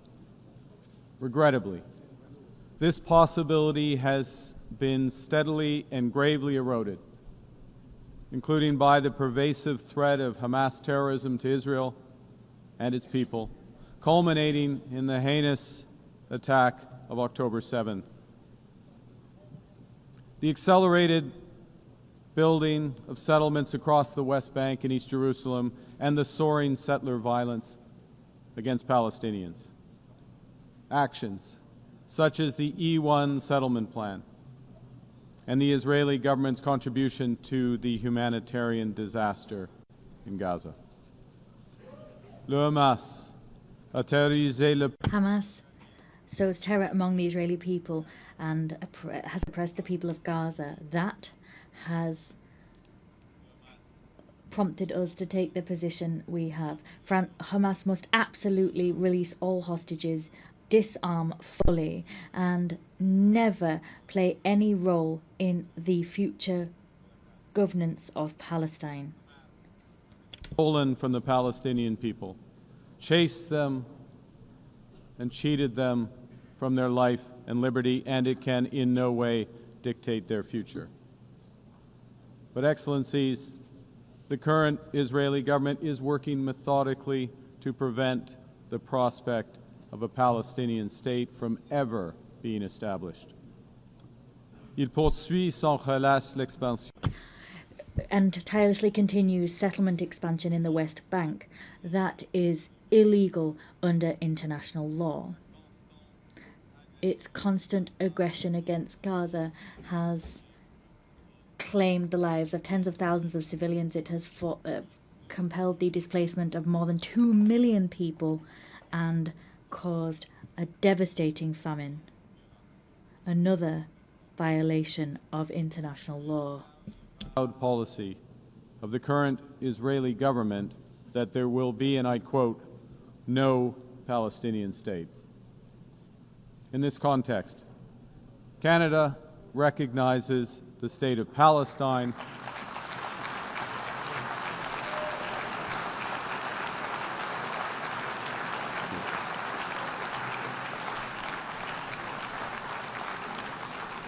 and we offer our full partnership in building the promise of a peaceful future for both the state of Palestine and the state of Israel. Excellencies, Canada is under no illusions that this recognition is a panacea. This recognition is, however, firmly aligned with the principles of self-determination and fundamental human rights in the UN Charter, and it is fundamentally consistent with the policy of the Canadian government for generations.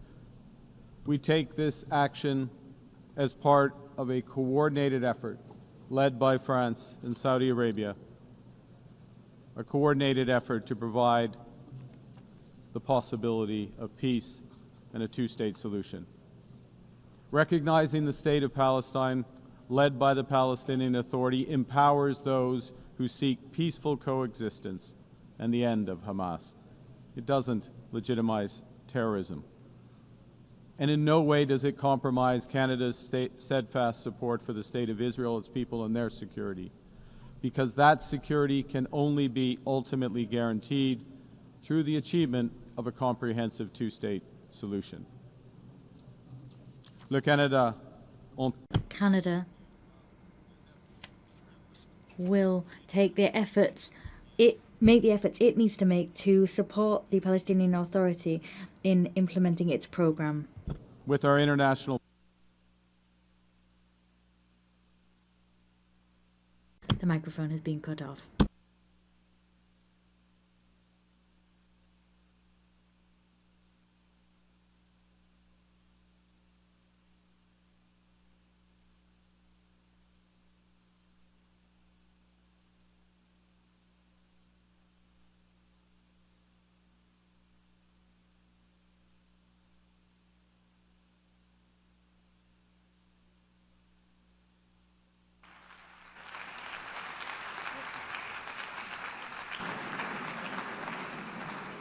أشكر دولة I thank the Prime Minister of Canada for his statement. I give the floor to the Prime Minister of Ireland.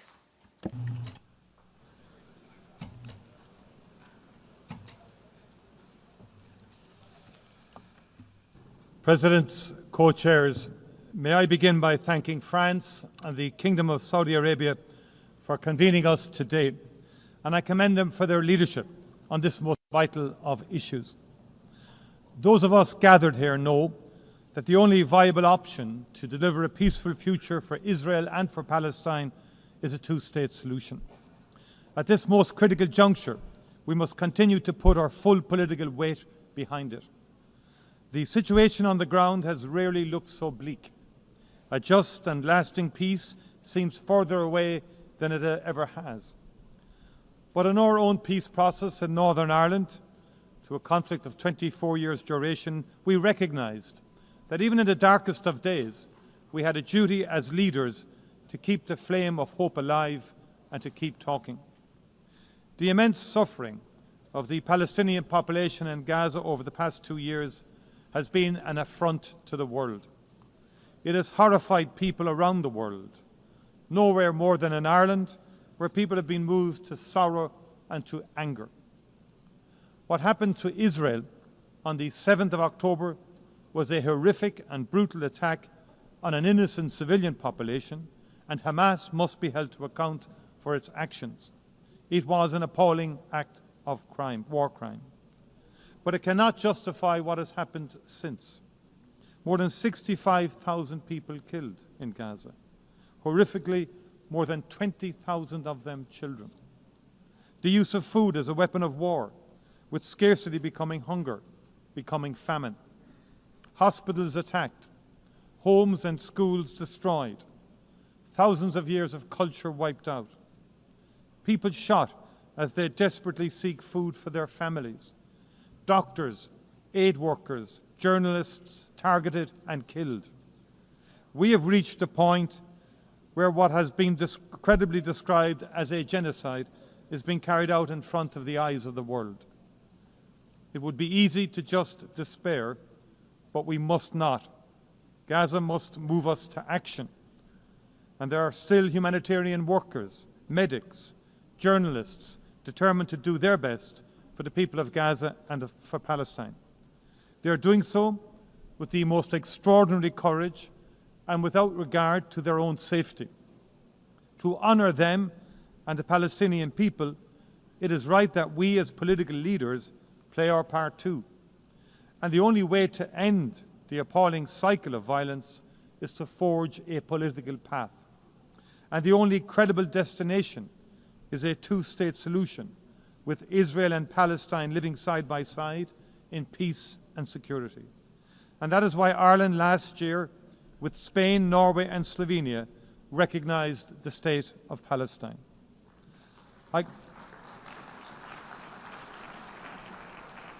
I commend those who have taken the decision to recognise the state of Palestine this week, and I strongly urge those who have yet to do so to give it serious consideration.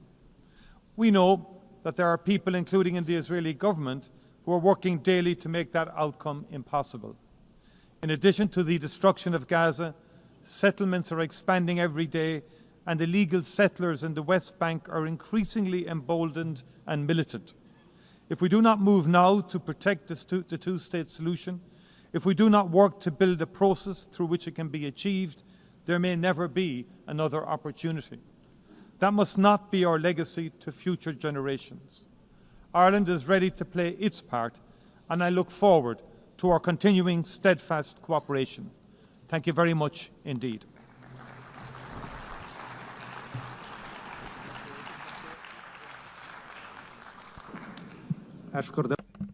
I thank His Excellency for his statement, and I now give the floor to the Prime Minister of Belgium.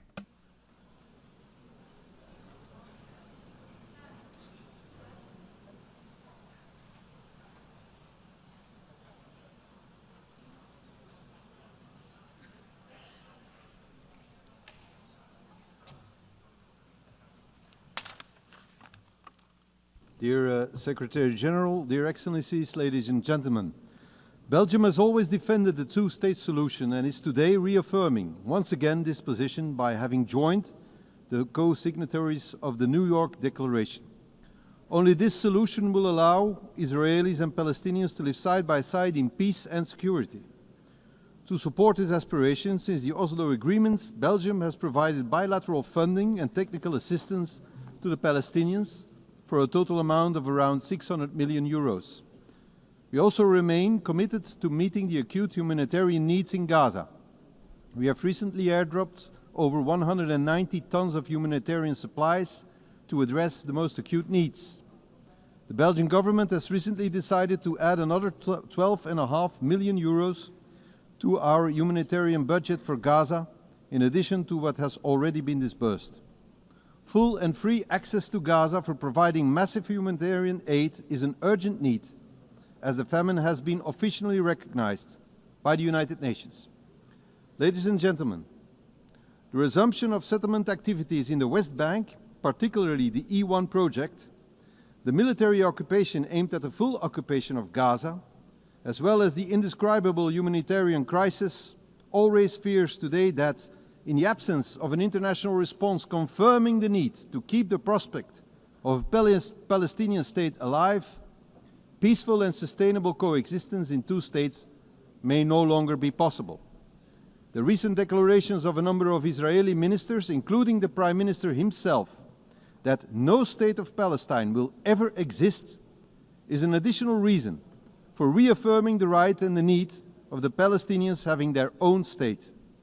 Therefore, Belgium is giving out a strong political and diplomatic signal to the world today by joining the group of countries that announces the recognition of the State of Palestine in the margin of this high-level week of the United Nations General Assembly.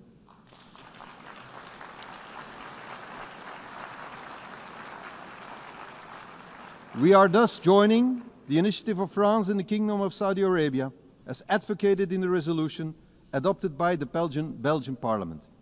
Through this initiative, we continue to support international law, particularly the right to self-determination of peoples. Let me be clear, however, this step cannot be a reward for Hamas. Conscious of the trauma suffered after the Hamas terrorist attack on October 7, 2023, Belgium will proceed to the legal recognition of the State of Palestine once all hostages have been released and all terrorist organizations, such as Hamas, have been removed from the governance of Palestine. The effective conduct of diplomatic relations with the new State of Palestine, including the opening of a Belgian embassy and the conclusion of international agreements, will be carried out once the objectives of the New York Declaration have been achieved, notably the full demilitarization of Hamas and subsequent the renewal of governments based on presidential and parliamentary elections, giving the Palestinians a democratic, strengthened and renewed authority. All these steps are intended to guarantee the security of both the Israeli and Palestinian population. At the same time, we also strongly call for the recognition of the State of Israel by all Arab countries. Let us be clear, the two-state solution is not dead. It is bruised, but it can be revived, and it must be for the sake of both peoples. I thank you.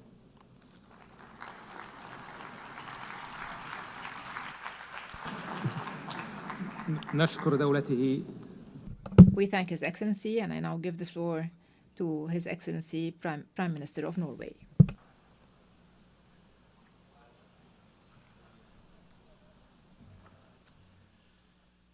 Excellencies, thank you, France and Saudi Arabia, for convening us together in New York today. I would also like to salute the President of the State of Palestine, Mahmoud Abbas. I find it an illustration of deep injustice that he was denied entry to be with us today. But his address was reasonable and dignified. Thank you, Mr. President. 32 years ago, the first Oslo Accords were signed, forever creating an association between my country, my capital, and a vision for peace in the Middle East. Ever since, we have worked for one end: peace, security, and dignity for the Palestinians and the Israelis, living side by side in two sovereign states, enjoying the rights and obligations that follow from the Charter of the United Nations. I have followed this closely, now as Prime Minister, previously as Foreign Minister, and also as Secretary General of the Norwegian Red Cross. Today's conference marks a historical high point of international support for and recognition of the state of Palestine. At the same time, the situation on the ground is perhaps the furthest we have been from its realization. The situation in Gaza is catastrophic. The governance structures created by the Oslo Accords are driven to the verge of collapse, and the encroachment of Palestinian territory continues. Yes, it is complex, but it is true. The two-state solution is the only credible path to peace and security for both Israelis and Palestinians. An occupying power cannot have a veto over what happens in a territory it is unlawfully occupying. The Palestinian people have the right to self-determination, as do the Israeli people. Last year, therefore, Norway, along with Spain and Ireland and Slovenia, recognized the state of Palestine. We welcome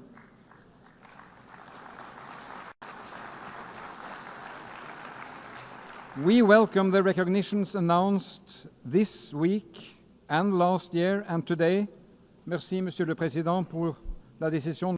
And thank you, Mr. President, for France's decision. The urgent need to stop the violence, improve access to humanitarian assistance, release the hostages, and pave the way for a lasting solution based on the fundamental principles of the Charter of the United Nations.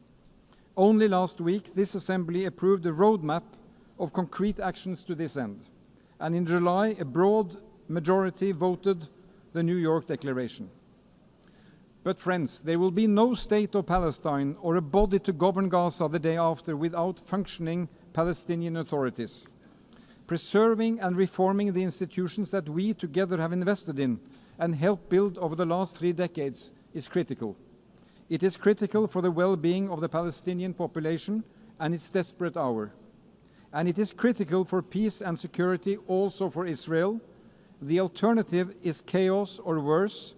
It is the strongest rejection we can come up with of Hamas and terrorism to recognize a Palestinian state under the Charter of the United Nations. Norway will continue to support the Palestinian government, including through emergency funds we are mobilizing with other donors. And we continue to call on Israel to release the tax revenues owed to Palestine. These revenues are desperately needed to fund schools, hospitals, and the police. So, friends, this is a time to stand up and be counted. As defenders of human dignity and human rights, as defenders of a world with firm laws and rules, as defenders of peaceful resolutions. For 80 years, the UN has been a family of nations. The state of Palestine belongs to this family. Thank you.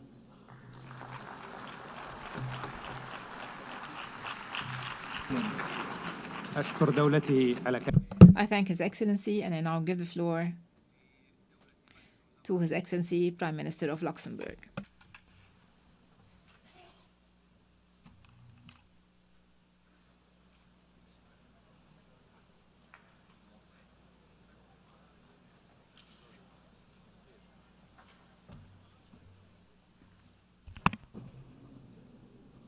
Monsieur le Président, Your Royal Highness, ladies and gentlemen, there are moments in history when the cause of peace demands both moral clarity and political courage. 8 years ago was such a moment. The founding of the United Nations was an act of courage, guided by a clear vision of a world based on universal values and principles of peace, freedom, and justice. Today, again, is such a moment in history. Luxembourg stands here today as a partner to all those who believe that diplomacy still matters, that it can make a difference. We want to remain true to their promise made 8 years ago. Luxembourg stands here today as a partner for peace. We remain convinced that a two-state solution remains the only viable way forward for a lasting peace. Our goal is a safe and secure state of Israel living side by side with a safe and secure state of Palestine. Rarely has the prospect of a two-state solution felt more distant than today, and yet never has the international will to achieve it been more unified. When doubts grow, we must face them with the certainty of hope. That is why I solemnly declare that as of today, Luxembourg formally recognizes the state of Palestine.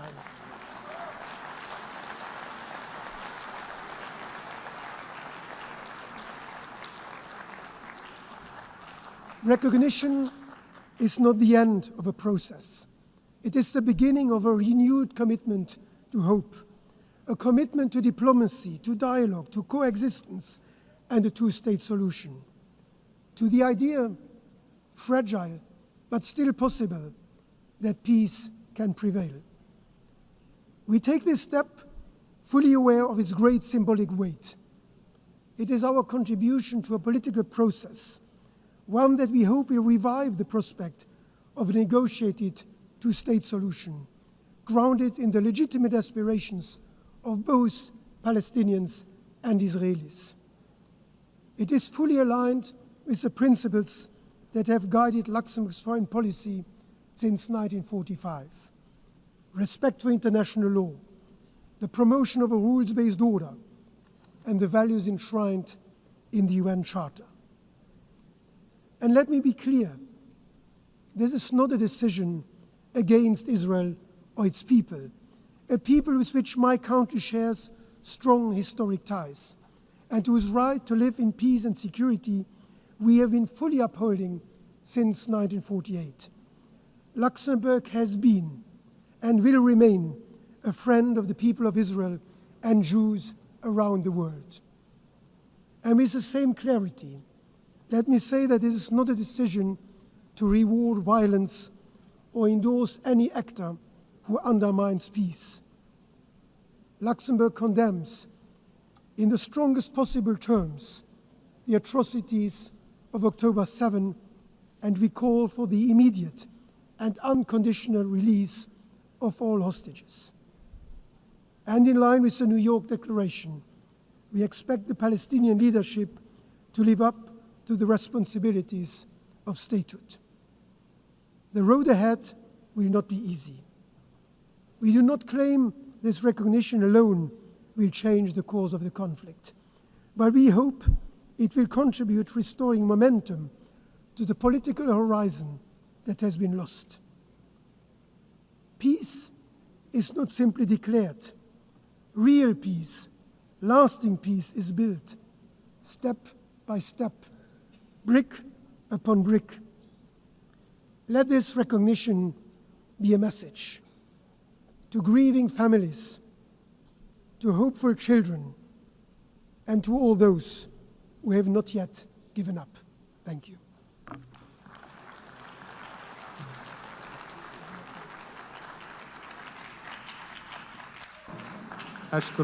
I thank His Excellency the Prime Minister and give the floor to the Prime Minister of Malta.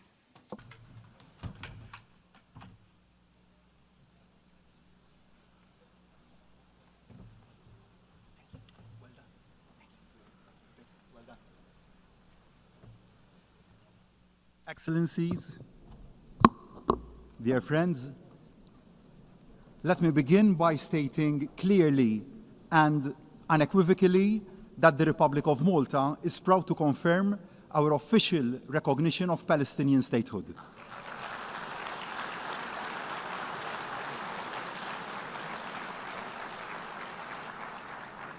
We do so as a demonstration of our concrete commitment to a genuine and peaceful two-state solution, as the only solution that will secure the future of both peoples.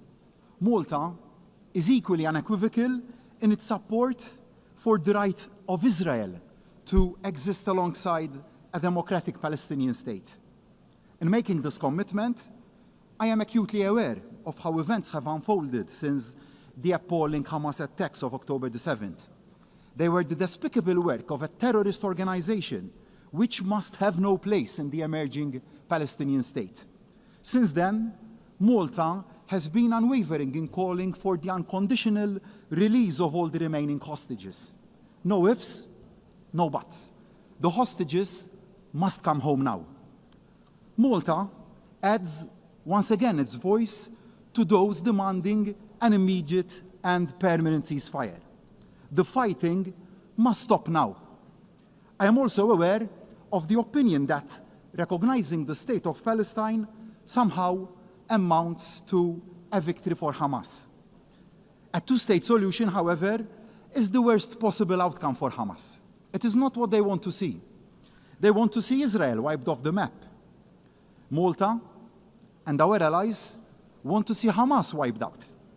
We must never forget that Hamas openly and violently opposed all the previous efforts at peace.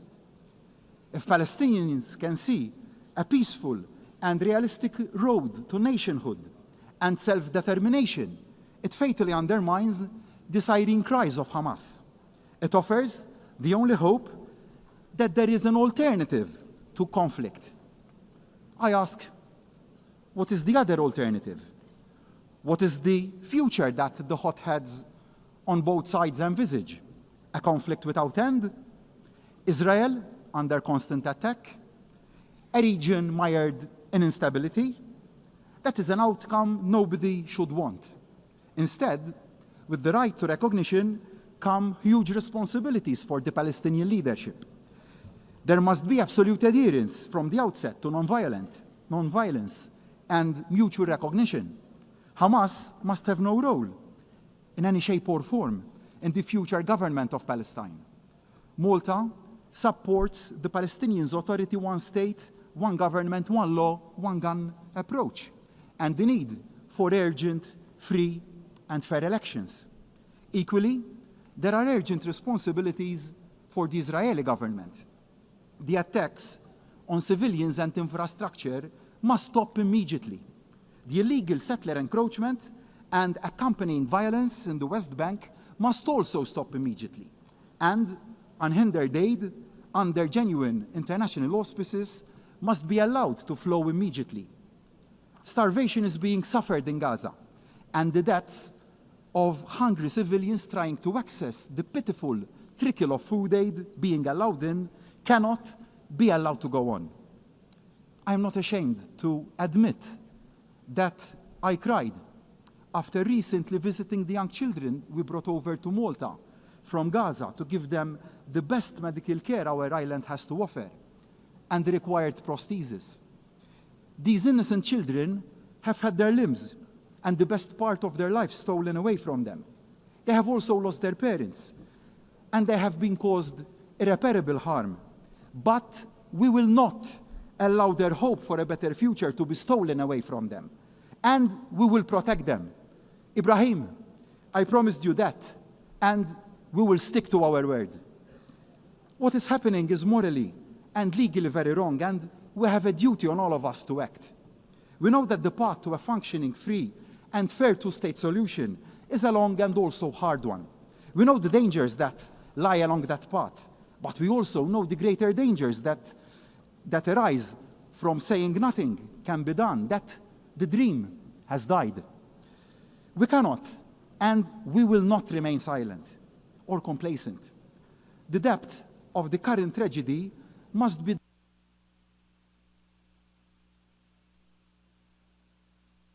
The speaker's microphone has been cut off.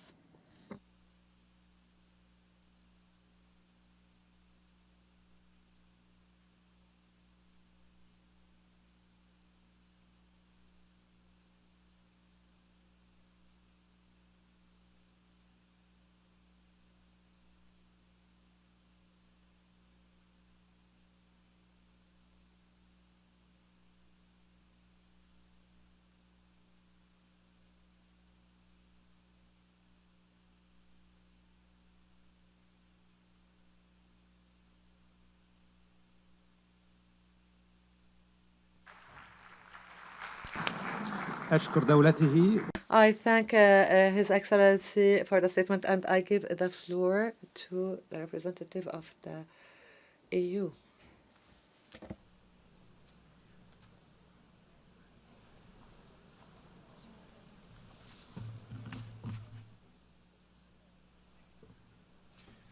Monsieur le Président, Altesse Royale, President, Your Royal Highness, Excellencies, I would like to thank the initiative of France and Saudi Arabia, the initiative being to gather us at a critical juncture for peace in the Middle East. The region has known far too many wars, far too much violence and terrorism, too many deaths. Today in Gaza, we are facing a humanitarian catastrophe. We see families broken, famine used as a weapon of war. This disaster must end. The European Union once again calls for an immediate ceasefire, unfettered humanitarian access, and an end to insecurity. We want the immediate and unconditional release of all hostages. We condemn the military offensive underway in Gaza. We also firmly condemn the violent escalation in the West Bank. We call on Israel to put an end to the aforementioned operations, to stop the illegal settlements. Excellencies, today, thanks to the impetus provided by this conference, the state of Palestine has been recognized by the majority of EU member states. Nonetheless, we must be clear-eyed about the day after.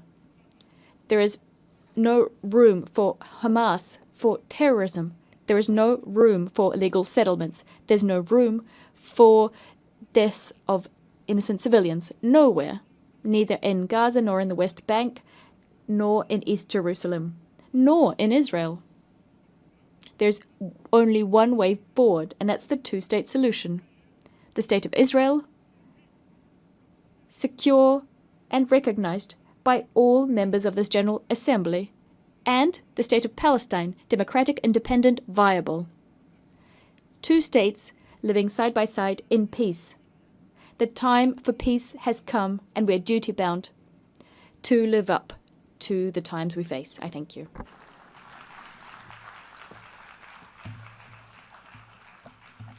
Monsieur le Président, President, ladies and gentlemen, when the night is darkest, we must hold fast to our compass.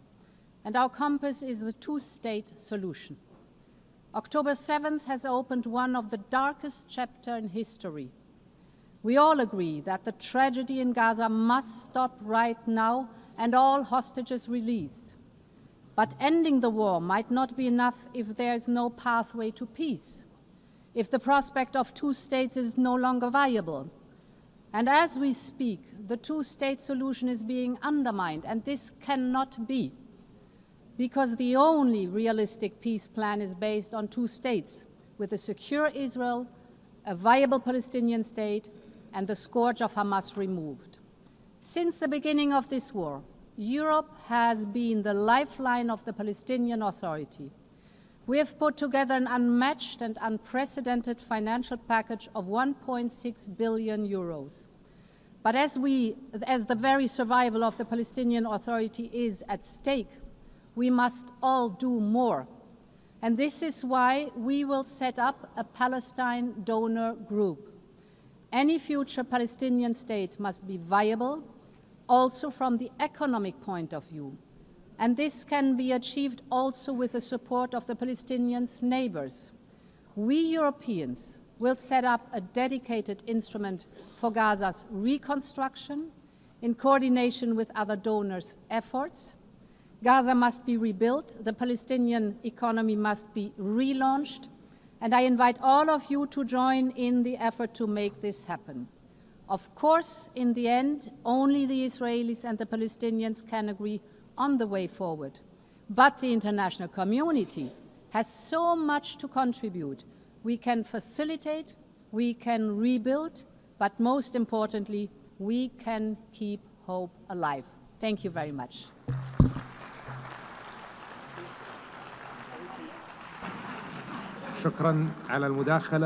I thank you for your statements. Given the limited remaining time, we ask the Excellencies to limit their statements to 2 minutes, after which the microphones will be cut off. I give the floor now to the Minister of Foreign Affairs of Italy.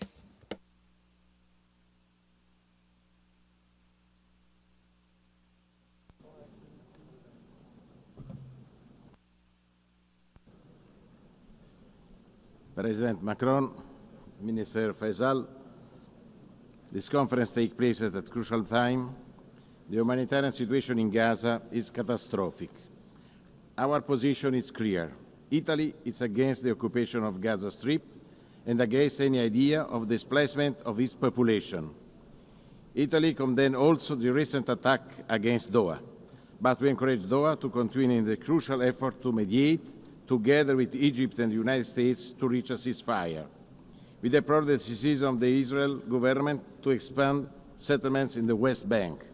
We also condemn in the strongest terms, the recent terrorist attacks carried by Hamas against the Israeli civilian population in Jerusalem. We are fully convinced that a path to peace is still possible. Like Pope Leo said, we cannot abandon the hope for peace.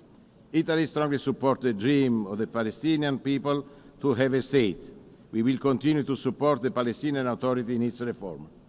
We will work hard for two-state solutions with the peaceful coexistence of the Palestinians and Israelis. It is the only solution to ensure a future of peace and prosperity in the Middle East.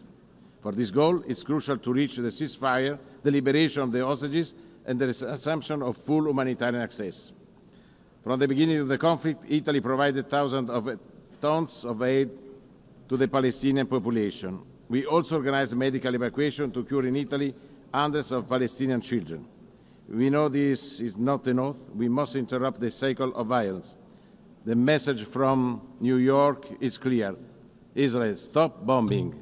Hamas, freedom immediately for the hostages. We must focus on the day after. It should meet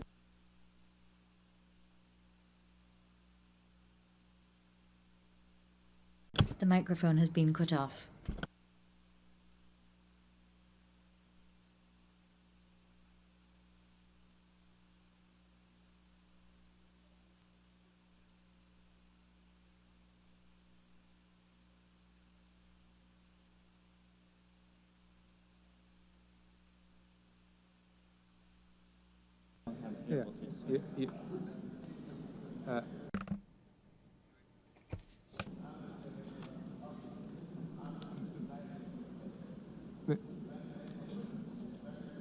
Minister.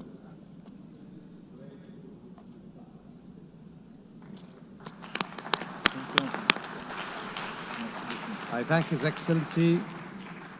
وأعطي الكلمة الآن إلى معالي وزير. I now give the floor to His Excellency Foreign Minister of Algeria.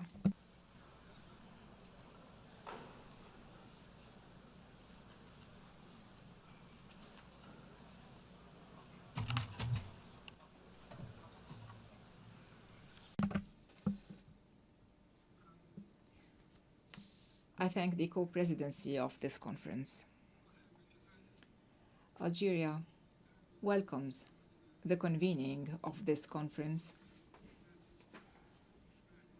which is the fruit of an international consensus. This consensus is the main guarantor for a just, lasting, and final settlement to the Israeli-Palestinian conflict. This international consensus is a strong barrier against Israeli expansionist policies under the guise of the Greater Israel myth. This international consensus is the most powerful response to the illusions of the Israeli occupation and its belief that it alone holds the power to veto the establishment of the Palestinian state on the land of Palestine. It is time for concrete action to realize and enforce this consensus on several levels. The first level is expanding the base of official recognitions of the State of Palestine as an irreversible international reality. The second level is enabling the State of Palestine to obtain full membership in our organization, a membership that the President of the Republic, Mr. Abdelmajid Tebboune, has consistently called for from this very rostrum. The third level is confronting diplomatically, legally, politically, and economically the plans of the occupation to annex Palestinian land and to displace the Palestinian people from their historic homeland. The fourth and final level is the internal Palestinian level. Palestinians have to close ranks and unify their word in order to regain their independence and for their movement to regain its strength and for their voice to regain its influence regionally and internationally. Thank you. شكرا معالي الوزير. I thank His Excellency, and I now give the floor to Her Excellency Foreign Minister of the United Kingdom. And I would like to remind you once again that you have 2 minutes, after which the microphone will be cut off.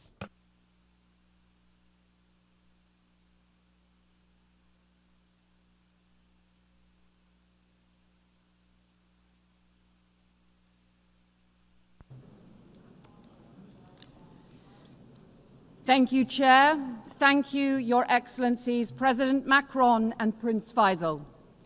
I stand before you today beneath the emblem of the United Nations to confirm the historic decision of the British government to recognise the State of Palestine.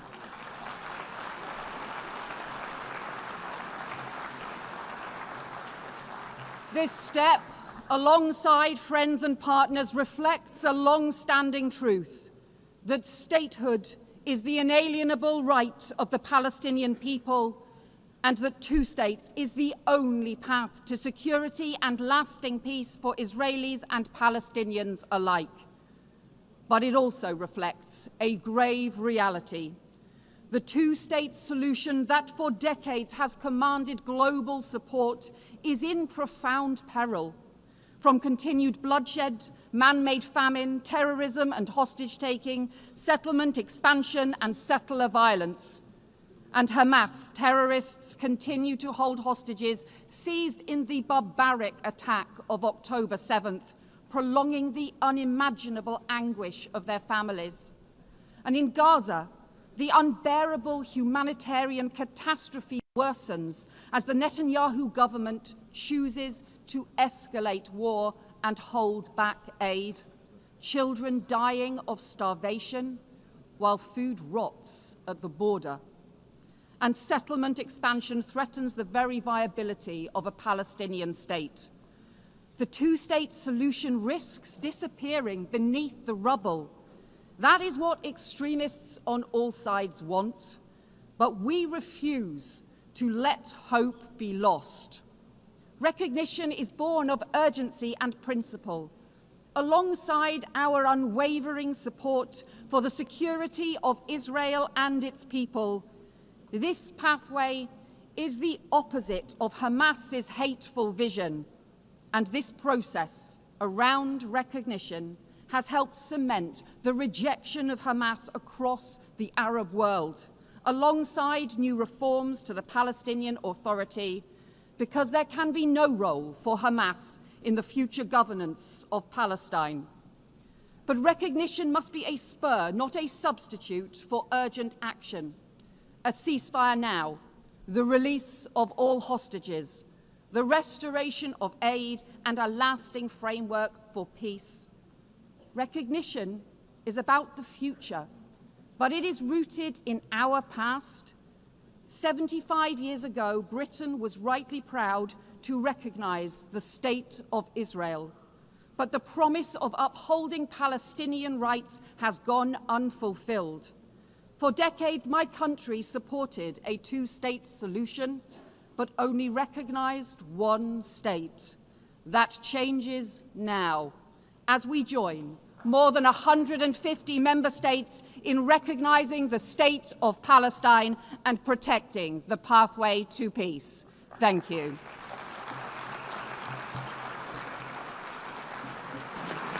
Thank you, Yvette. أشكر معالي I thank Her Excellency, and I now give the floor to the Foreign Minister of Mexico.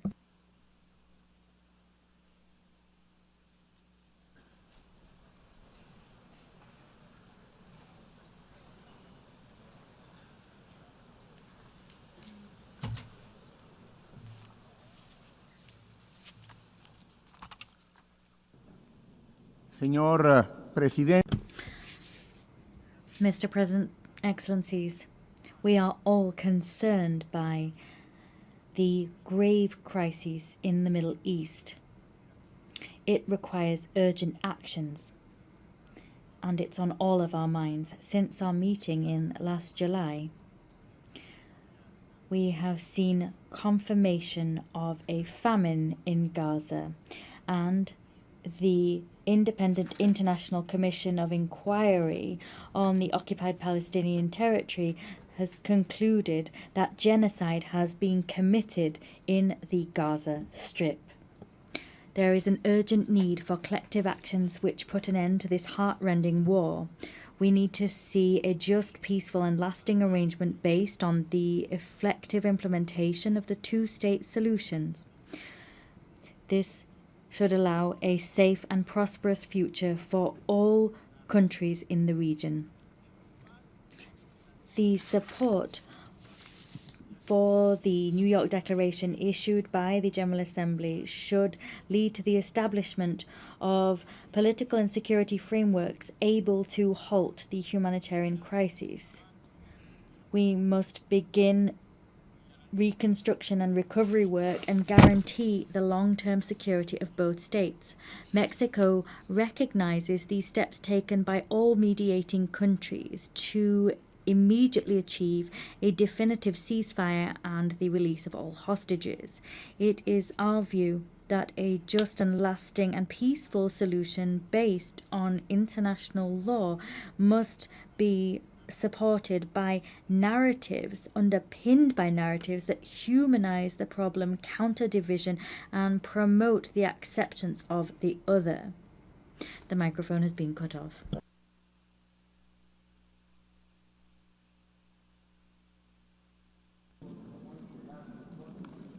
Your Excellency, Mr. Minister, I would like to draw the attention of the Minister that his mic is no longer working.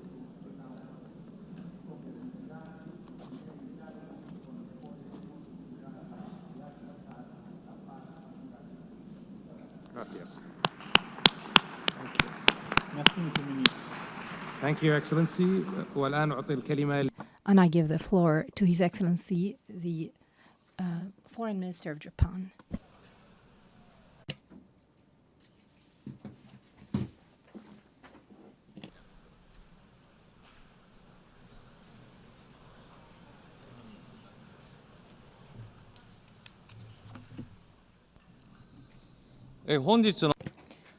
At the outset, I wish to express my profound respect and sincere appreciation to France and the Kingdom of Saudi Arabia for their leadership in convening this high-level conference. Together with Norway, we have had the honor of serving as co-chair of the working group on the economic viability of Palestine, engaging in sincere and constructive discussions with UN member states and international organizations.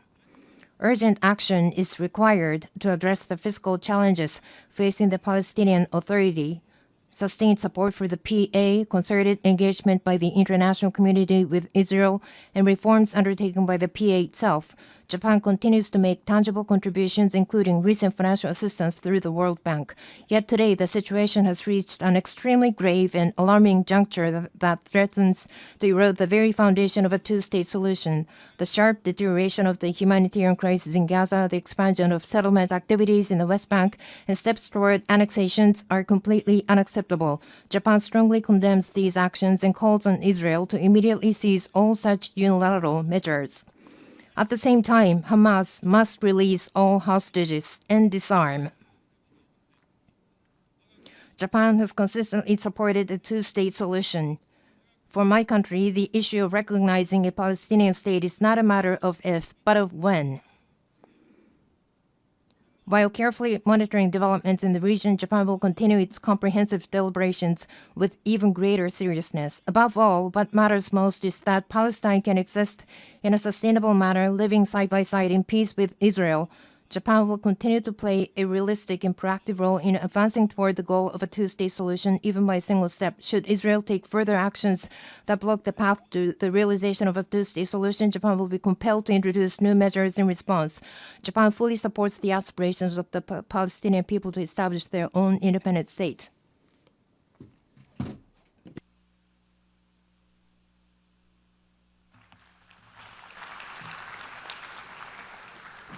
I would like to thank His Excellency and give the floor to His Excellency, the Foreign Minister of Andorra.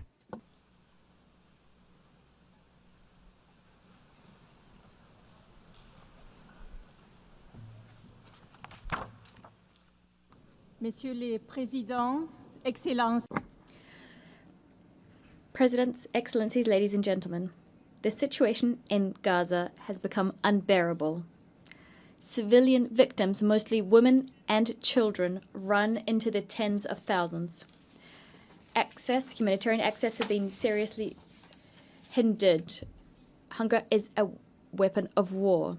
Forced displacement has taken on outsized proportions. Faced with this human tragedy, we reiterate our call for an immediate ceasefire and the need to ensure a lasting end is put on this terrible conflict. The only credible path out of this conflict, ladies and gentlemen, is the two-state solution. The 12th September vote did not leave a shadow of a doubt. This assembly, by an overwhelming majority, believes that the Palestinian people should live in peace and security within their own state, side by side with the State of Israel. With this widely shared assessment in mind, the government of Andorra approved the recognition of Palestine. We will continue to forcefully call for the release of all hostages, for the disarmament of Hamas, the perpetrators of the atrocious 7th of October 2023 attacks, and for the advent of a Palestinian state that's been demilitarized and that exists under the reformed authority of a government that excludes Hamas. When the conditions are in place and if we can guarantee the full regional integration of Israel, this recognition will take its effect. With this recognition of Palestine, our country, which is proud of its over 7 centuries of uninterrupted peace, and remains committed to neutrality, multilateralism. The speaker's microphone has been cut off.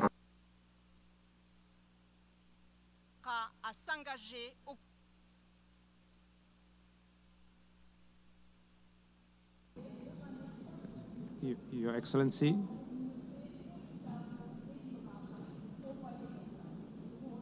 Okay, bravo.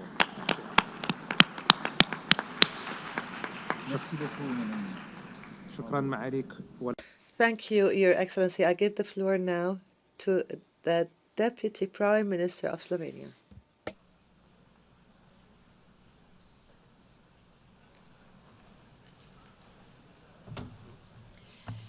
Your Excellencies, I would like to thank France and Saudi Arabia.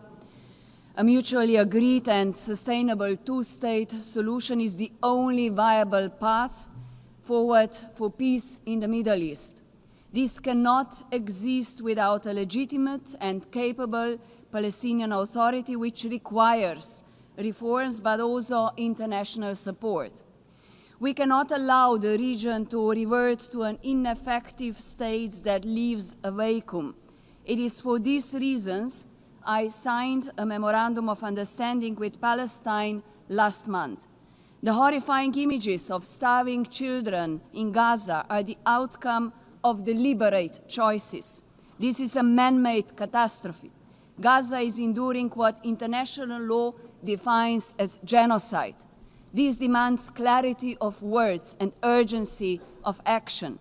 When brute force replaces law, it will not bring security. It will bring instability and radicalization for generations. We insist that law must apply equally to the powerful as to the weak.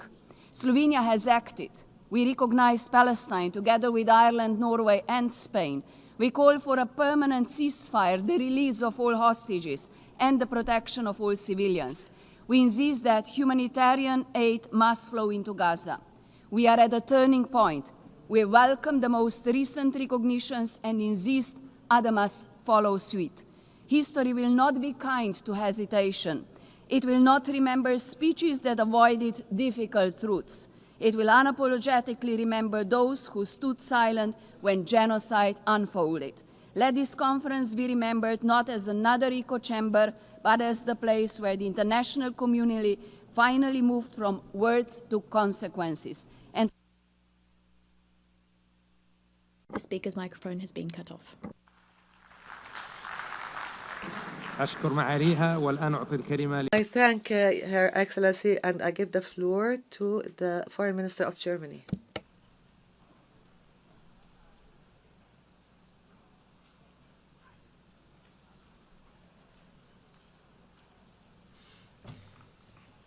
Excellencies, ladies and gentlemen, across Gaza, people are living through hell on earth. Tens of thousands of people have died. Hundreds of thousands are starving. Colleagues, the horrendous terrorist attacks of October 7 and the most brutal war that followed have made it very clear. This decades-old conflict cannot be solved by terror, destruction, and death. It can neither be won nor managed. It needs to be resolved.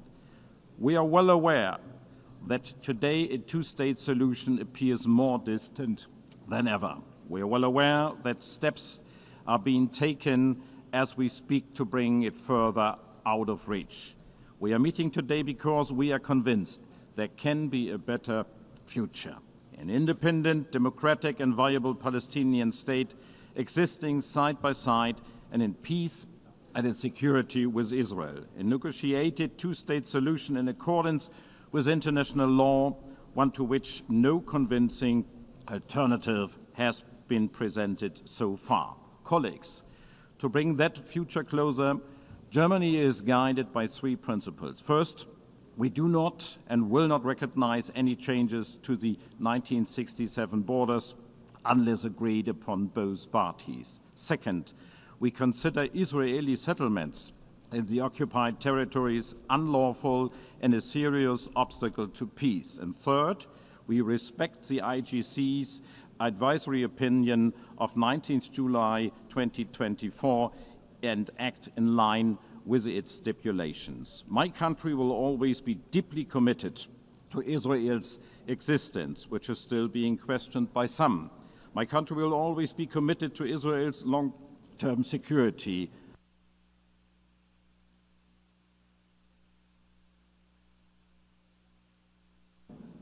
Microphone has been cut off.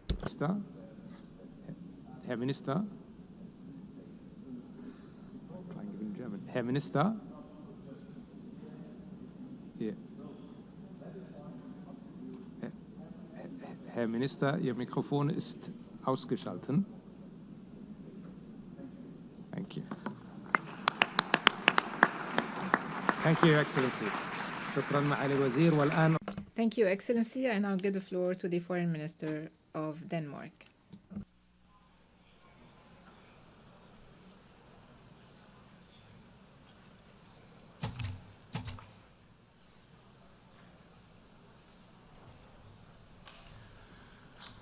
Thank you, President Macron and Prince Faisal bin Farhan, for your unwavering effort to push for momentum towards the two-state solution.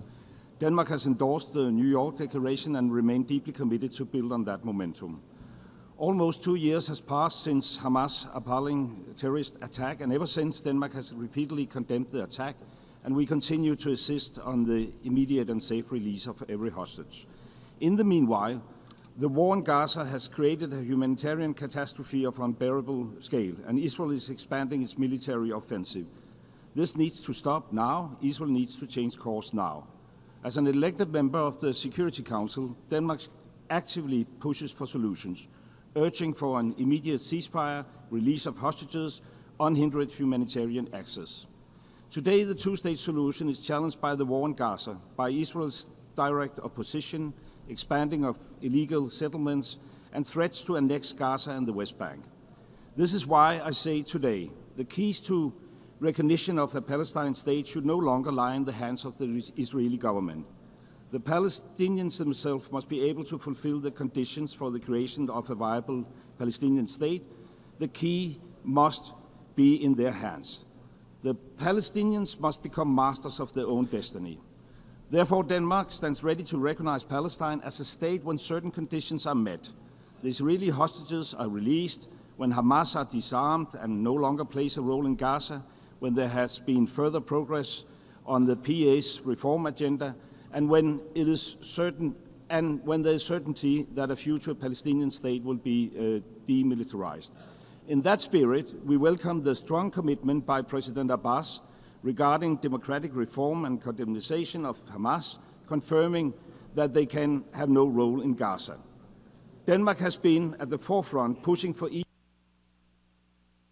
The microphone has been cut off.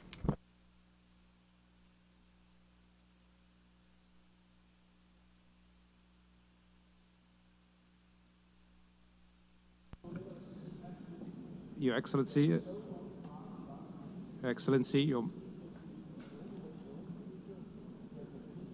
Your Excellency. Thank you, Your Excellency. Thank you, Your Excellency, and I give the floor to His Excellency, the Foreign Minister of the Netherlands.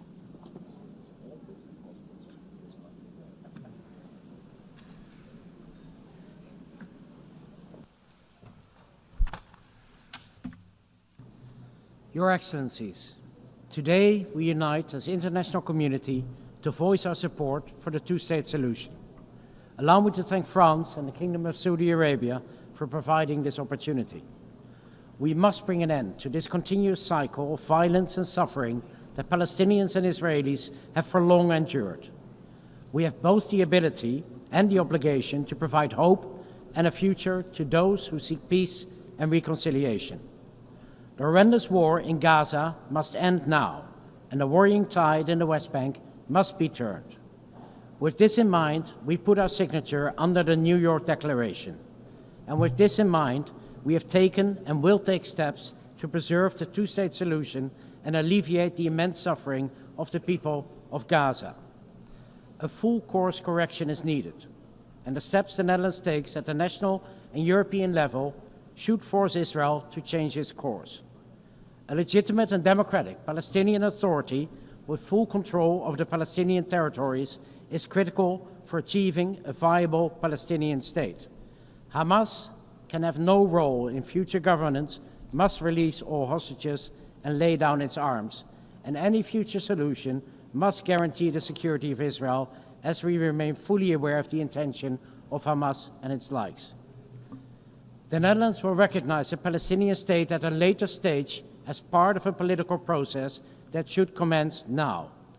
In the meanwhile, we actively contribute, for example, through hosting the Global Alliance or through the Ad Hoc Liaison Committee, and all of the areas identified in the annex of the New York Declaration currently count on Dutch support.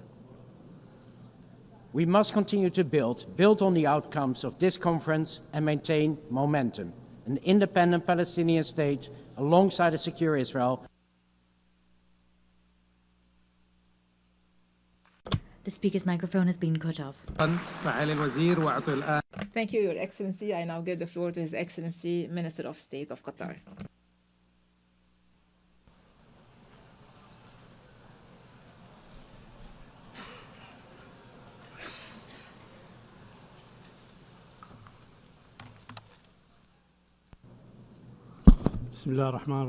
In the name of God, the compassionate, the merciful, Your Excellencies, I would like to express my appreciation to His Excellency, the President of France, and His Royal Highness of the Kingdom of Saudi Arabia for their perception in convening this historic conference for the peaceful settlement of the Palestinian cause under the umbrella of the United Nations. This international movement comes in a very important context. First, a historic context of decades of injustice, occupying the territories of peoples who have been subjected under occupation, taking their land and living under complete destruction in Gaza. At the same time, the West Bank is subjected to reckless practices, annexing land, expanding settlement, and violating the holy sanctities.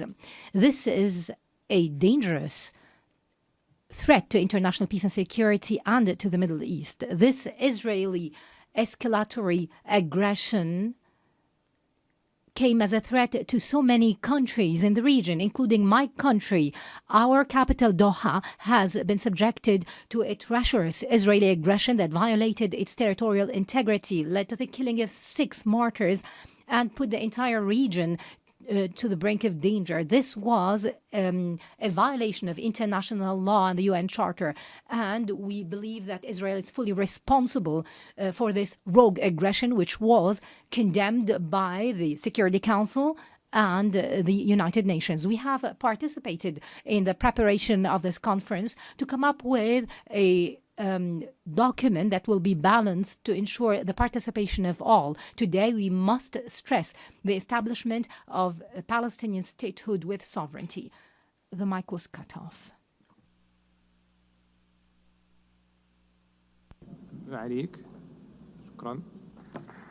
Thank you, Your Excellency.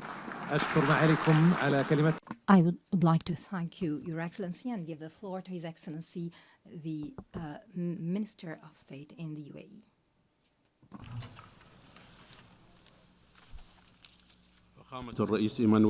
Your Excellency, President Emmanuel Macron, Your Highness Prince Faisal bin Farhan, Excellencies, at the outset, I would like to thank the Kingdom of Saudi Arabia and the French Republic for their concerted effort to organize this conference and the adoption of the New York Declaration by an overwhelming majority at the General Assembly. This would lead to the establishment of an independent, sovereign Palestinian state living in peace and security alongside the State of Israel. We welcome the growing international recognition of the State of Palestine. We call upon the states that have not yet recognized the State of Palestine to do so. In light with the dangerous developments unfolding in the Gaza Strip and the ongoing threats to annex the West Bank and other serious and unacceptable violations, it's imperative that we intensify our efforts to achieve an immediate and lasting ceasefire, release all hostages and detainees, and guarantee full, unconditional humanitarian access across the entire Strip. We have to support the mediation efforts by Egypt, Qatar, and the USA. We call upon the Security Council to uphold its legal and moral responsibilities by taking measures to deter Israel and stop its violations in the occupied Palestinian territories and acts of aggression across the region. We caution that this would have grave risks to regional and international security and peace. The achievement of lasting peace hinges on creating a clear political horizon to establish an independent Palestinian state. It's important to have a legitimate, capable Palestinian national authority that can control arms and be accountable. To conclude, Mr. President, let's pave the way for a lasting, just, and comprehensive peace that fulfills the aspirations of the peoples of the region. Thank you. Thank you, Your Excellency, and I give the floor to the Vice President of the Vice Prime Minister of Russia.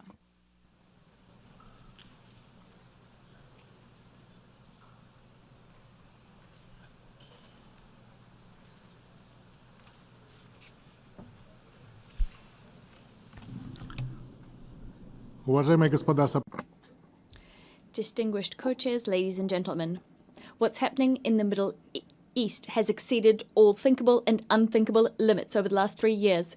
We've seen an uptick in the terrorist threat, aggressive attacks on sovereignty and the territorial integrity of states, violations of the UN Charter, as well as attacks on sites under AEA safeguards. Before our very eyes, we have seen hunger, man-made hunger.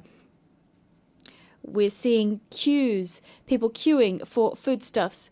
50,000 people, children have died, and many children are suffering from malnutrition. According to the OCHA representative, the city of Gaza has been handed down a death sentence.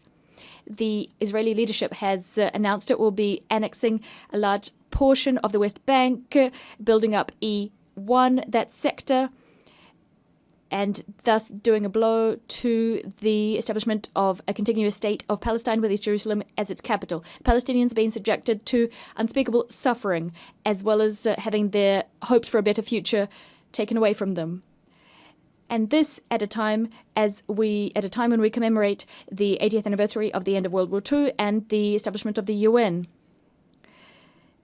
Many states promised the recognition of Palestine some time ago, and today they made good on that promise. They did this 80 years after the adoption of a key decision, Resolution 181 of the UNGA, with the partition plan of former Mandate Palestine into two states. I'd like to remind you that Russia, much like the overwhelming majority of the world's states, 149 states, long ago recognized the legitimate rights of Palestinians to return to their own state. And we did this without waiting for this current human tragedy. The speaker's microphone has been cut off.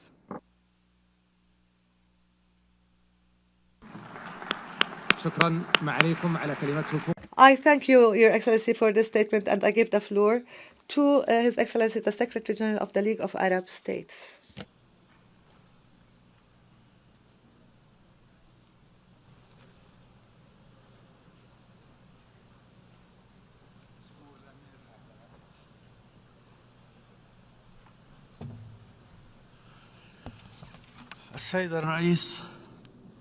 Your Excellency, we face an extraordinary moment by all standards and means, while the Israeli occupation is seeking now to bury the project of the Palestinian state on the streets of Gaza. We see the representatives of the overwhelming majority of the countries of the world and at highest levels to save this project. We are here today not to save the Palestinian state only, but to also save some of our common humanity. I would like to remind everyone that the state of Israel was established through a UN resolution, and the recognition the states recognizing Israel had the biggest impact on the fact that it was established and given legitimacy. The UN resolutions stipulated the establishment of Palestinian state to be established alongside Israel, but this state did not see the light of day for several reasons. We have a duty, this important duty, to make this conference a major milestone on a path that is important and a road that is irreversible towards implementing the two-state solution, and for the states to recognize the Palestinian state today. They should also have the duty of protecting Palestinians against systematic killing and the Palestinians against punitive measures that undermine future opportunities and bring us backwards. Thank you, Mr. President. I thank you, Your Excellency, for this statement. This would be our last speaker for this afternoon. The fifth plenary meeting is hereby resumed. I now invite my fellow co-chair to make his statements. Vous remercier, chef d'État et de gouvernement. I wish to thank you, heads of state and government, ministers, foreign affairs and official representatives for having participated in this historic conference on the margins of the UN General Assembly. The conference has allowed us to take note of the significant progress that has been made since the conference last July. And we must not and we will not stop here. This collective effort is vital and must continue in the next few weeks if we are to rise to the major challenge of transforming a hopeless ongoing war into a reality of peace and security, which stands the test of time. Time is marching on, given the extremely grave nature of the situation and the collective suffering of civilians. The dynamic we've ushered in today must be followed by rigorous work on Palestine's tomorrow. The Palestinian Authority must be reformed. There must be the laying down of arms. Hamas Hamas excluded from government, and other things. This will, if we move forward in this way, there will be able to be a sovereign, independent Palestine state alongside Israel, guaranteeing everyone's security. As we chart this course, our only adversaries are extremism and hatred. Let us give them no ground whatsoever. Ours is the duty to stop Israeli and Palestinians from getting bogged down in an infinite spiral of violence. As the President of the Republic said, time has come for peace. Thank you.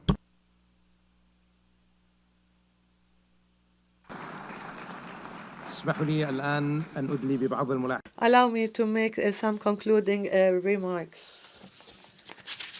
The Kingdom of Saudi Arabia expresses its appreciation to all countries that have announced their recognition of the State of Palestine and its deep appreciation of President Mahmoud Abbas for his unwavering commitment to peace. These recognitions today are not symbolic but reflect a will and a responsibility in fulfilling the right of the Palestinian people to self-determination and decisive action towards ending occupation and make the two-state solution a reality that is irreversible. Based on what we have witnessed today and this growing consensus, international consensus, we will continue to work with all our partners in order to end the Israeli aggression and ensure accountability, achieve sustainable peace and prosperity for Palestinians and all countries in the region. We also thank our partners, the Republic of France, for their constructive efforts and genuine efforts to support the peace and the path of peace. I therefore conclude and we come to the end of the conference for the peaceful settlement of the Palestinian question and the implementation of the two-state solution. The meeting is adjourned. Congratulations.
This is the BBC World Service. I'm Johnny Diamond, and this is World Questions Australia, the lucky country for so many decades, now facing hard challenges on housing, migration, crime, and what the future holds for generations to come. We've got questions from across Australia for our panel to discuss.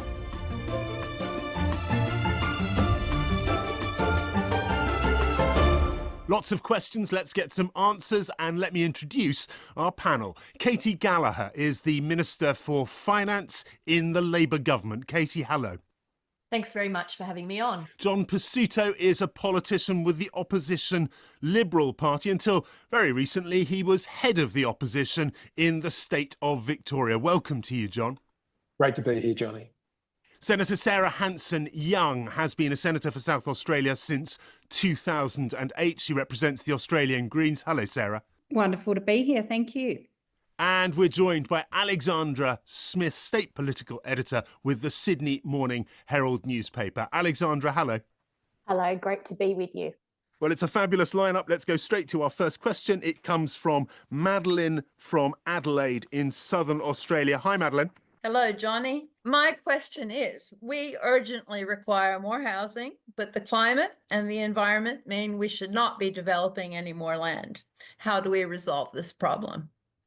Thank you, Madeline. How do we resolve the problem of needing more housing up against the needs of the environment? One of the biggest issues in Australia right now, housing is getting priced out of too many people's pockets. One example, just a few years ago, 2022, the average house price was 5 times average salary. It's now 9 times average salary. The Labour government, alongside the federal states, has agreed to try and build 1.2 million new homes over the next 5 years, but it is well behind target already on house building, which is at its lowest for a decade. Can we get our first answer from Senator Sarah Hanson-Young, that trade-off between the environment and the desperate need for new housing? Sarah. Well, thanks, Madeline, and hello to a fellow South Australian. Wonderful to see you here. Look, I think this is a really good question. Lots of people will try and make you believe that the environment is a trade-off for everything, a trade-off for jobs, a trade-off for business, and this, the housing debate ends up being seen as a trade-off for housing. But it doesn't have to be like that, actually. There's plenty of places where we could be building new homes and new houses in our suburbs and already built up areas where we could be making homes that cater for the modern world. The idea that we just have to keep cutting down and pushing out further and further to the outer suburbs is actually not what's needed. And in fact, when governments end up just doing that as the easy option, you find communities are left without the services. They don't have the public transport systems, they don't have the schools, they don't have the health access. So actually we need to be looking at how we can be retrofitting existing housing stock, retrofitting existing infrastructure, and making sure that we build houses in the right places, not just where it might be commercially cost effective. Cheaper isn't always best. Thank you very much indeed. John Pesutto from the opposition Liberal Party. Housing is right up there at the top of the agenda, isn't it? The political agenda. The trade-offs are tough. Do you think that they are being handled correctly? Certainly not in the case of my state. And I don't think there needs to be a choice. I'd agree with Senator Hanson-Young. There doesn't have to be a trade-off between the environment and housing in any kind of scenario.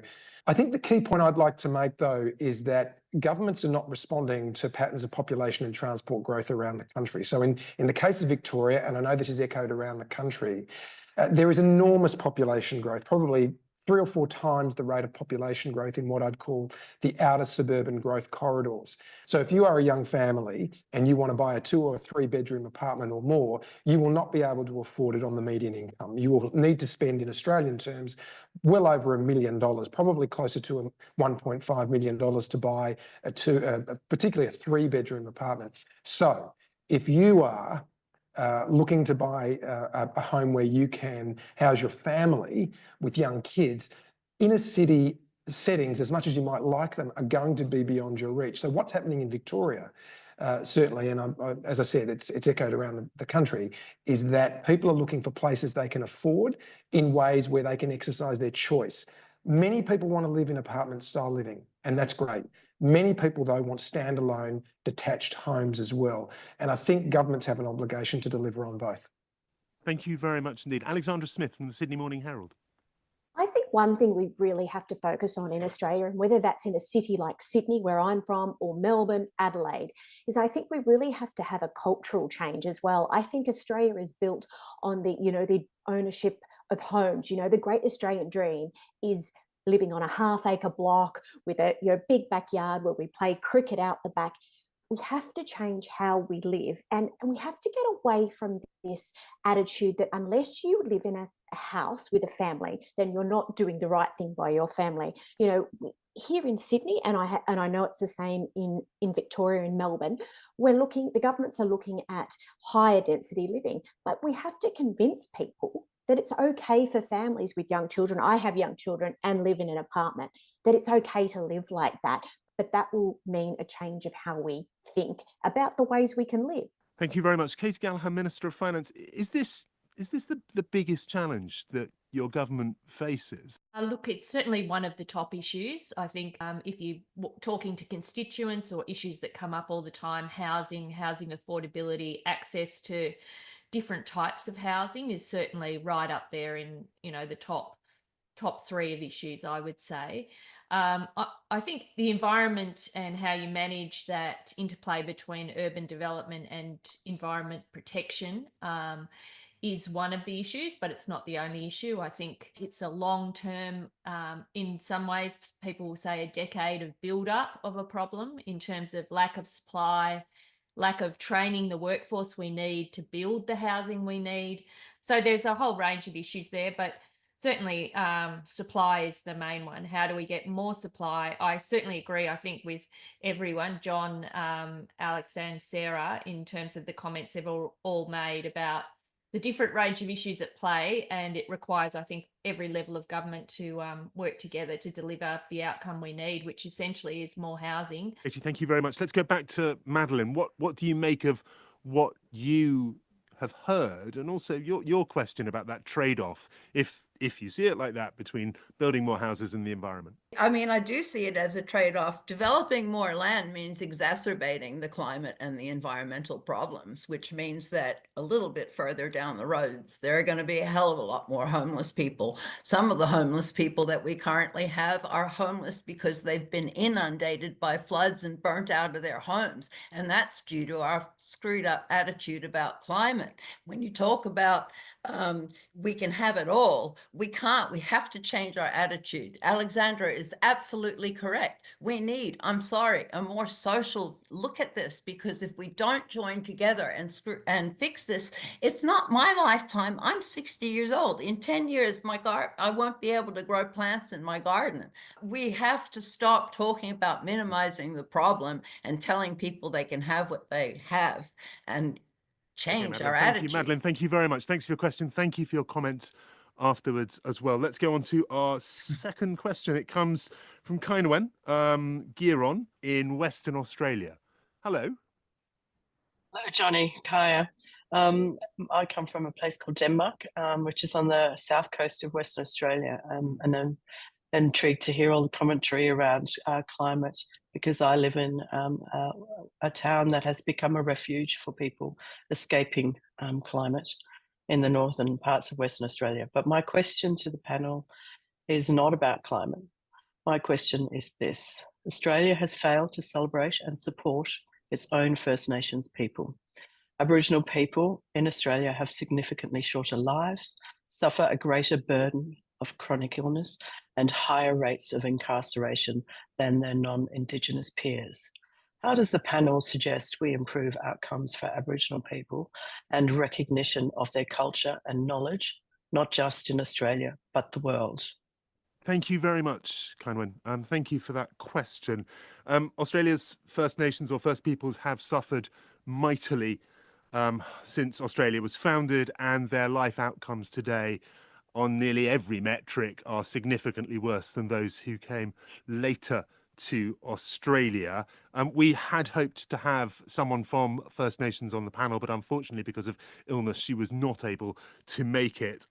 Let me first ask Alexandra Smith about this vexed question in Australia's dialogue about itself. There is no doubt that it's still very shameful where we are in terms of our Indigenous population.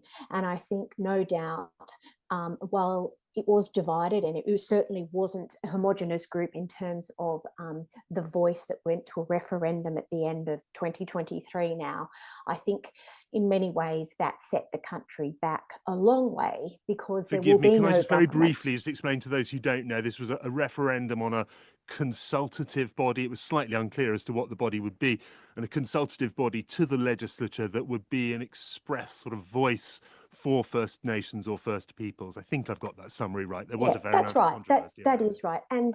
And I guess you sort of hit the nail on the head in some ways as to why it probably failed. And this is a bigger issue that we could debate. Yeah. But there was concern, and that's why the no vote prevailed, because there was some uncertainty around what actually this voice to Parliament would be. Nonetheless, I think what it showed was there is still a big divide in Australia between our Indigenous community and our non-Indigenous community. And as you said, we still have huge rates of incarceration, lower health outcomes, lower education outcomes. And I just think given we're now in 2025, it is quite shameful that we haven't come further. I know governments of all persuasions have tried from time to time, but we haven't come anywhere near close enough. And I think as an Australian, talking to an international audience, I think a lot of us would feel quite disappointed of where we are in this country, given when you look at how other countries have handled their Indigenous populations, like Canada, for example. I think, or New Zealand particularly, I think Australia has a very long way to go. Thank you very much indeed. Katie Gallagher, Minister of Finance. Back in 2008, there was a programme, wasn't there, called Closing the Gap, that was supposed to, well, close the gap between what some people call Indigenous and non-Indigenous populations in Australia. That is widely judged to have failed. Are you concerned about the gap and the continuing failures in public policy? Closing the gap, and we have an annual statement to the Parliament on closing the gap, so it remains in place and those targets remain in place, and there's been progress against some, including the birth weight of First Nations babies and areas like that, but there hasn't been enough progress, and there's some areas where we're making no progress, and that's in areas like incarceration rates, in education, we're doing better with the younger children. But there's, as you say, against closing the gap, we haven't reached the targets that have been set, but it is an annual update to the Parliament, which I think shows you how important it's treated. I think the voice referendum, just to return to that briefly, I think unfortunately we were supporting a yes case. It became very political. Referendums traditionally have to have bipartisan support to get up. They're very hard to get up to change our constitution. We didn't have that. It became very political, and it's unfortunate that went down, very unfortunate. But from the government's point of view, our focus remains, it's really now, how do we partner with First Nations communities to deliver the programs and supports they need? I think in the past there's been a lot of people telling First Nations people what they need. The progress that we're seeing, and we are seeing progress in particular communities, is where they are community-led solutions. Thank you very much. John Pasuto from the Opposition Liberals. I think all Australians, I think of goodwill, want to see better outcomes for Indigenous Australians. In my state, out-of-home care is for young Indigenous kids is twice the national rate. We had a 5.5% increase in incarceration rates last year, and secondary school attainment still falls well behind the general population. So there's a general recognition that we're not meeting those targets. And it's the hard work of delivering programs. I think putting politics aside, I don't think there's been such a shortage of funding. It's about how we uphold accountabilities in the way the money is delivered, and yes, giving Indigenous communities a real and genuine say over how that money is deployed. John Pasuto, thank you very much indeed. Sarah Hanson-Young, that question about improving outcomes, about making change happen on the ground? Well, firstly, I think it is important to acknowledge just how heartbroken so many members of the First Nations community here in Australia was, given the failure of the referendum. And fair to say, not just members of the First Nations community, but many non-Indigenous citizens. We were all heartbroken, those of us who desperately wanted the referendum to get up, because we saw it as a small but important step forward to reconciliation, to community-led outcomes, and to ultimately to the process of a treaty and truth-telling. One of the things now I think that we struggle with, all politicians, levels of government, is how we can work with the trust of Indigenous communities, given how hard the loss of that referendum was. Overwhelmingly, First Nations people voted for a voice. So there's a hard bridge now to rebuild. We actually have to build a new bridge of trust, and I think that is not being done at the moment. It takes time. It takes some humility from those of us who are not members of the First Nations communities. And it means a bit of truth-telling about what has happened, both historically, but also in the more recent history as well. Thank you very much indeed, Sarah Hanson-Young. Thank you. Can I go back to Kainwen? What did you make of what you heard? I'm not at all reassured. Like Alex, I feel an immense sense of shame about what happened with the referendum. I don't feel reassured that there is an annual reporting of poor outcomes on closing the gap. Just reporting them annually doesn't make them any better, whilst I do acknowledge that there has been an improvement in birth weights for Aboriginal infants. I guess the thing that resonates most with me is Senator Hanson-Young's commentary, and that is around truth-telling and acknowledging a colonial past. And I think what has happened absolutely was heartbreaking for Aboriginal people. They asked us for a week of mourning after the failure of the referendum, and many people did not acknowledge that week of mourning. Kainwen, thank you so much for your question, and thank you for your thoughts. We'll go on to our next question. It comes from Helen Chisholm in Mudgee, I hope I pronounced that right, a small rural town in New South Wales. Helen. So my question is simply this: why aren't there enough doctors in inland New South Wales? The truth is that the majority of medical graduates head to the big cities in Australia. Healthcare in rural Australia, in remote and very remote areas, is much, much harder to come by. Life expectancies in remote and very remote areas are sharply lower than they are in the big city. I'm going to put this one just to the politicians, if I may, and it's going to go first to the Minister of Finance, Katie Gallagher. Yes, so this is partly an issue. How do you provide healthcare across a huge country where you have big cities, regional centres, and then smaller towns, and then villages, and very isolated and rural and remote communities across the country? I think in relation to GPs and access to primary care in those communities like Mudgee, so with where you are, Helen, it's about getting more GPs in, partly to train more GPs, and we've seen a big decline in the number of doctors who've been trained in hospitals who want to take up general practice, and that's partly because of the conditions that GPs work in across Australia. So we have to incentivise more doctors that we train here, and we have to get more doctors from overseas, and we've seen quite a lot of progress on that. We've had thousands of applications coming in from overseas trained doctors in the last 2 years, and putting all of that together, more training, more incentives, and trying to make sure that we're looking at every way of modernising the healthcare system so we can deliver it to a country as wide and varied as Australia is. Thank you. Senator Hanson-Young from the Australian Greens. Thank you.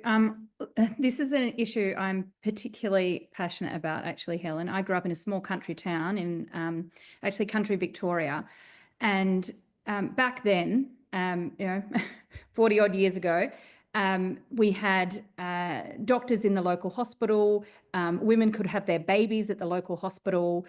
There were midwives available. And if you needed specialist care, then there would be a doctor that you had a relationship with who could help facilitate that if you needed to go to the big smoke for specialist services. Fast forward, and we're now in a situation where that town, just as an example, you can't have a baby at that hospital because the hospital is effectively been shut down. There's no midwifery services. You struggle to get the same doctor because it's a rotation of locums. So it hasn't always been like this. And it is a symptom of the workforce, and there's not enough of them. There's not enough being trained. There's not enough incentives to live in these areas. But it is a systematic cutting of health funding over decades and it not being prioritised. It's too easy to send the money to the hospitals in the city and think that if you've got a problem, you can jump on a bus or a train and get there. When there's an emergency, when there's a health crisis, that doesn't happen. So I actually think we need more politicians spending a bit more time in our regional areas to make sure the funding flows. Thank you very much, Senator Hanson-Young. Katie Gallagher, do you want to come back very briefly? I mean, she essentially is saying that you're underfunding rural healthcare. Is that fair?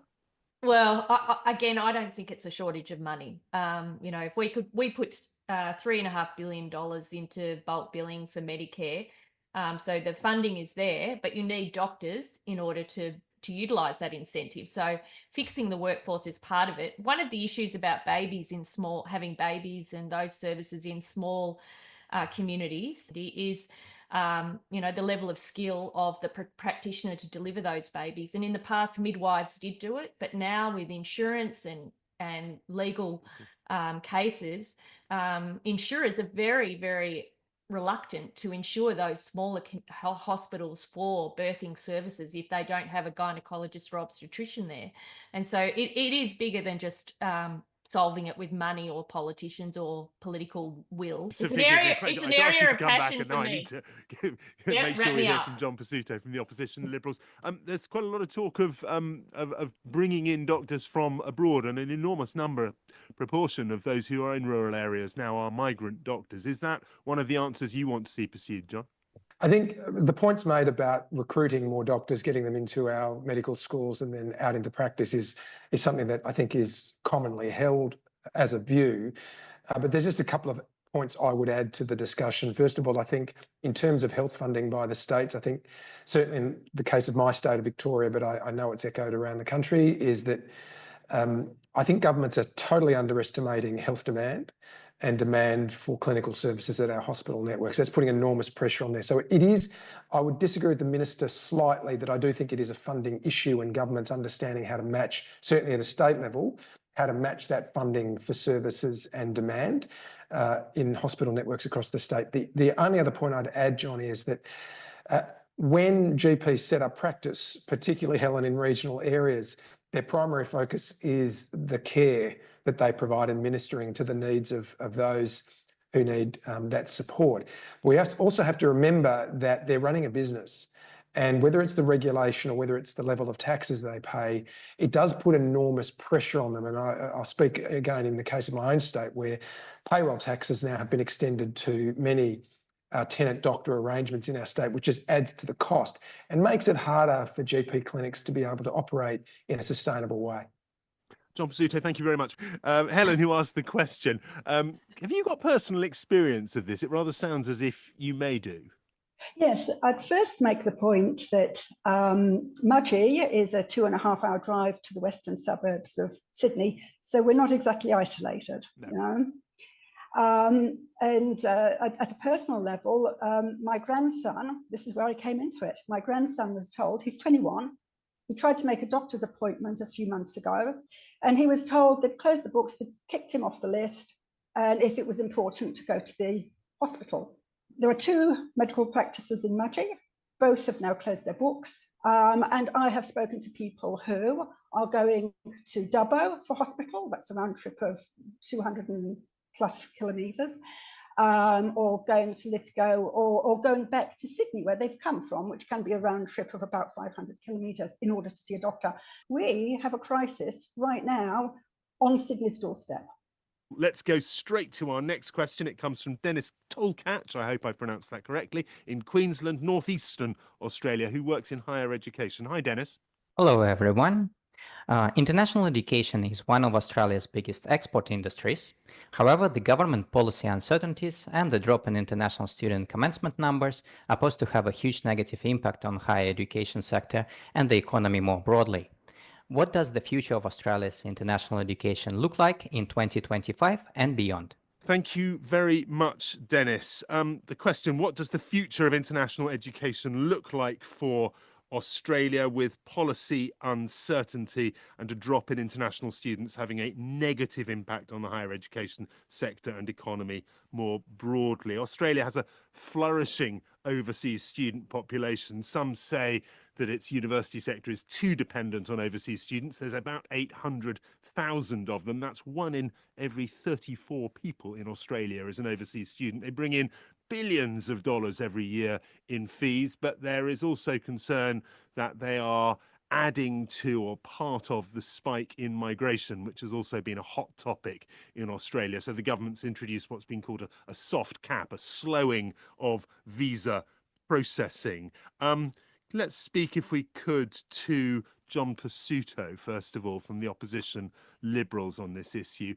What do you think about the trade-off, as some people see it, in visas and the money that students bring in and the experience they bring in, and whether there are too many students? I haven't joined the rush to identify international students as the bane of all of Australia's current challenges. I think international student education is really important to Australia, not just socially and culturally, but economically, of course. It's, depending on which measure you adopt, it's our 3rd or 4th largest export. It's very important, and I want to see it maintained. Even the Reserve Bank of Australia has identified the risks of what effects cutting international student education in Australia will have in terms of domestic demand, not to mention job losses across our tertiary education sector. I can understand the concerns, but the concerns that come in terms of pressures on housing come from overall population growth. And I just think we need to be very measured and temperate when we look at the responses to that. Thank you very much indeed. Alexandra Smith from the Sydney Morning Herald. This has turned into a big issue, the sort of merging of migration issues and overseas students, the money they bring in, the pressures they bring as well. Well, for a start, there is no doubt that international students are hugely important to the university sector in Australia. You know, they've been described as cash cows for universities, and in fact they are. We can't deny that.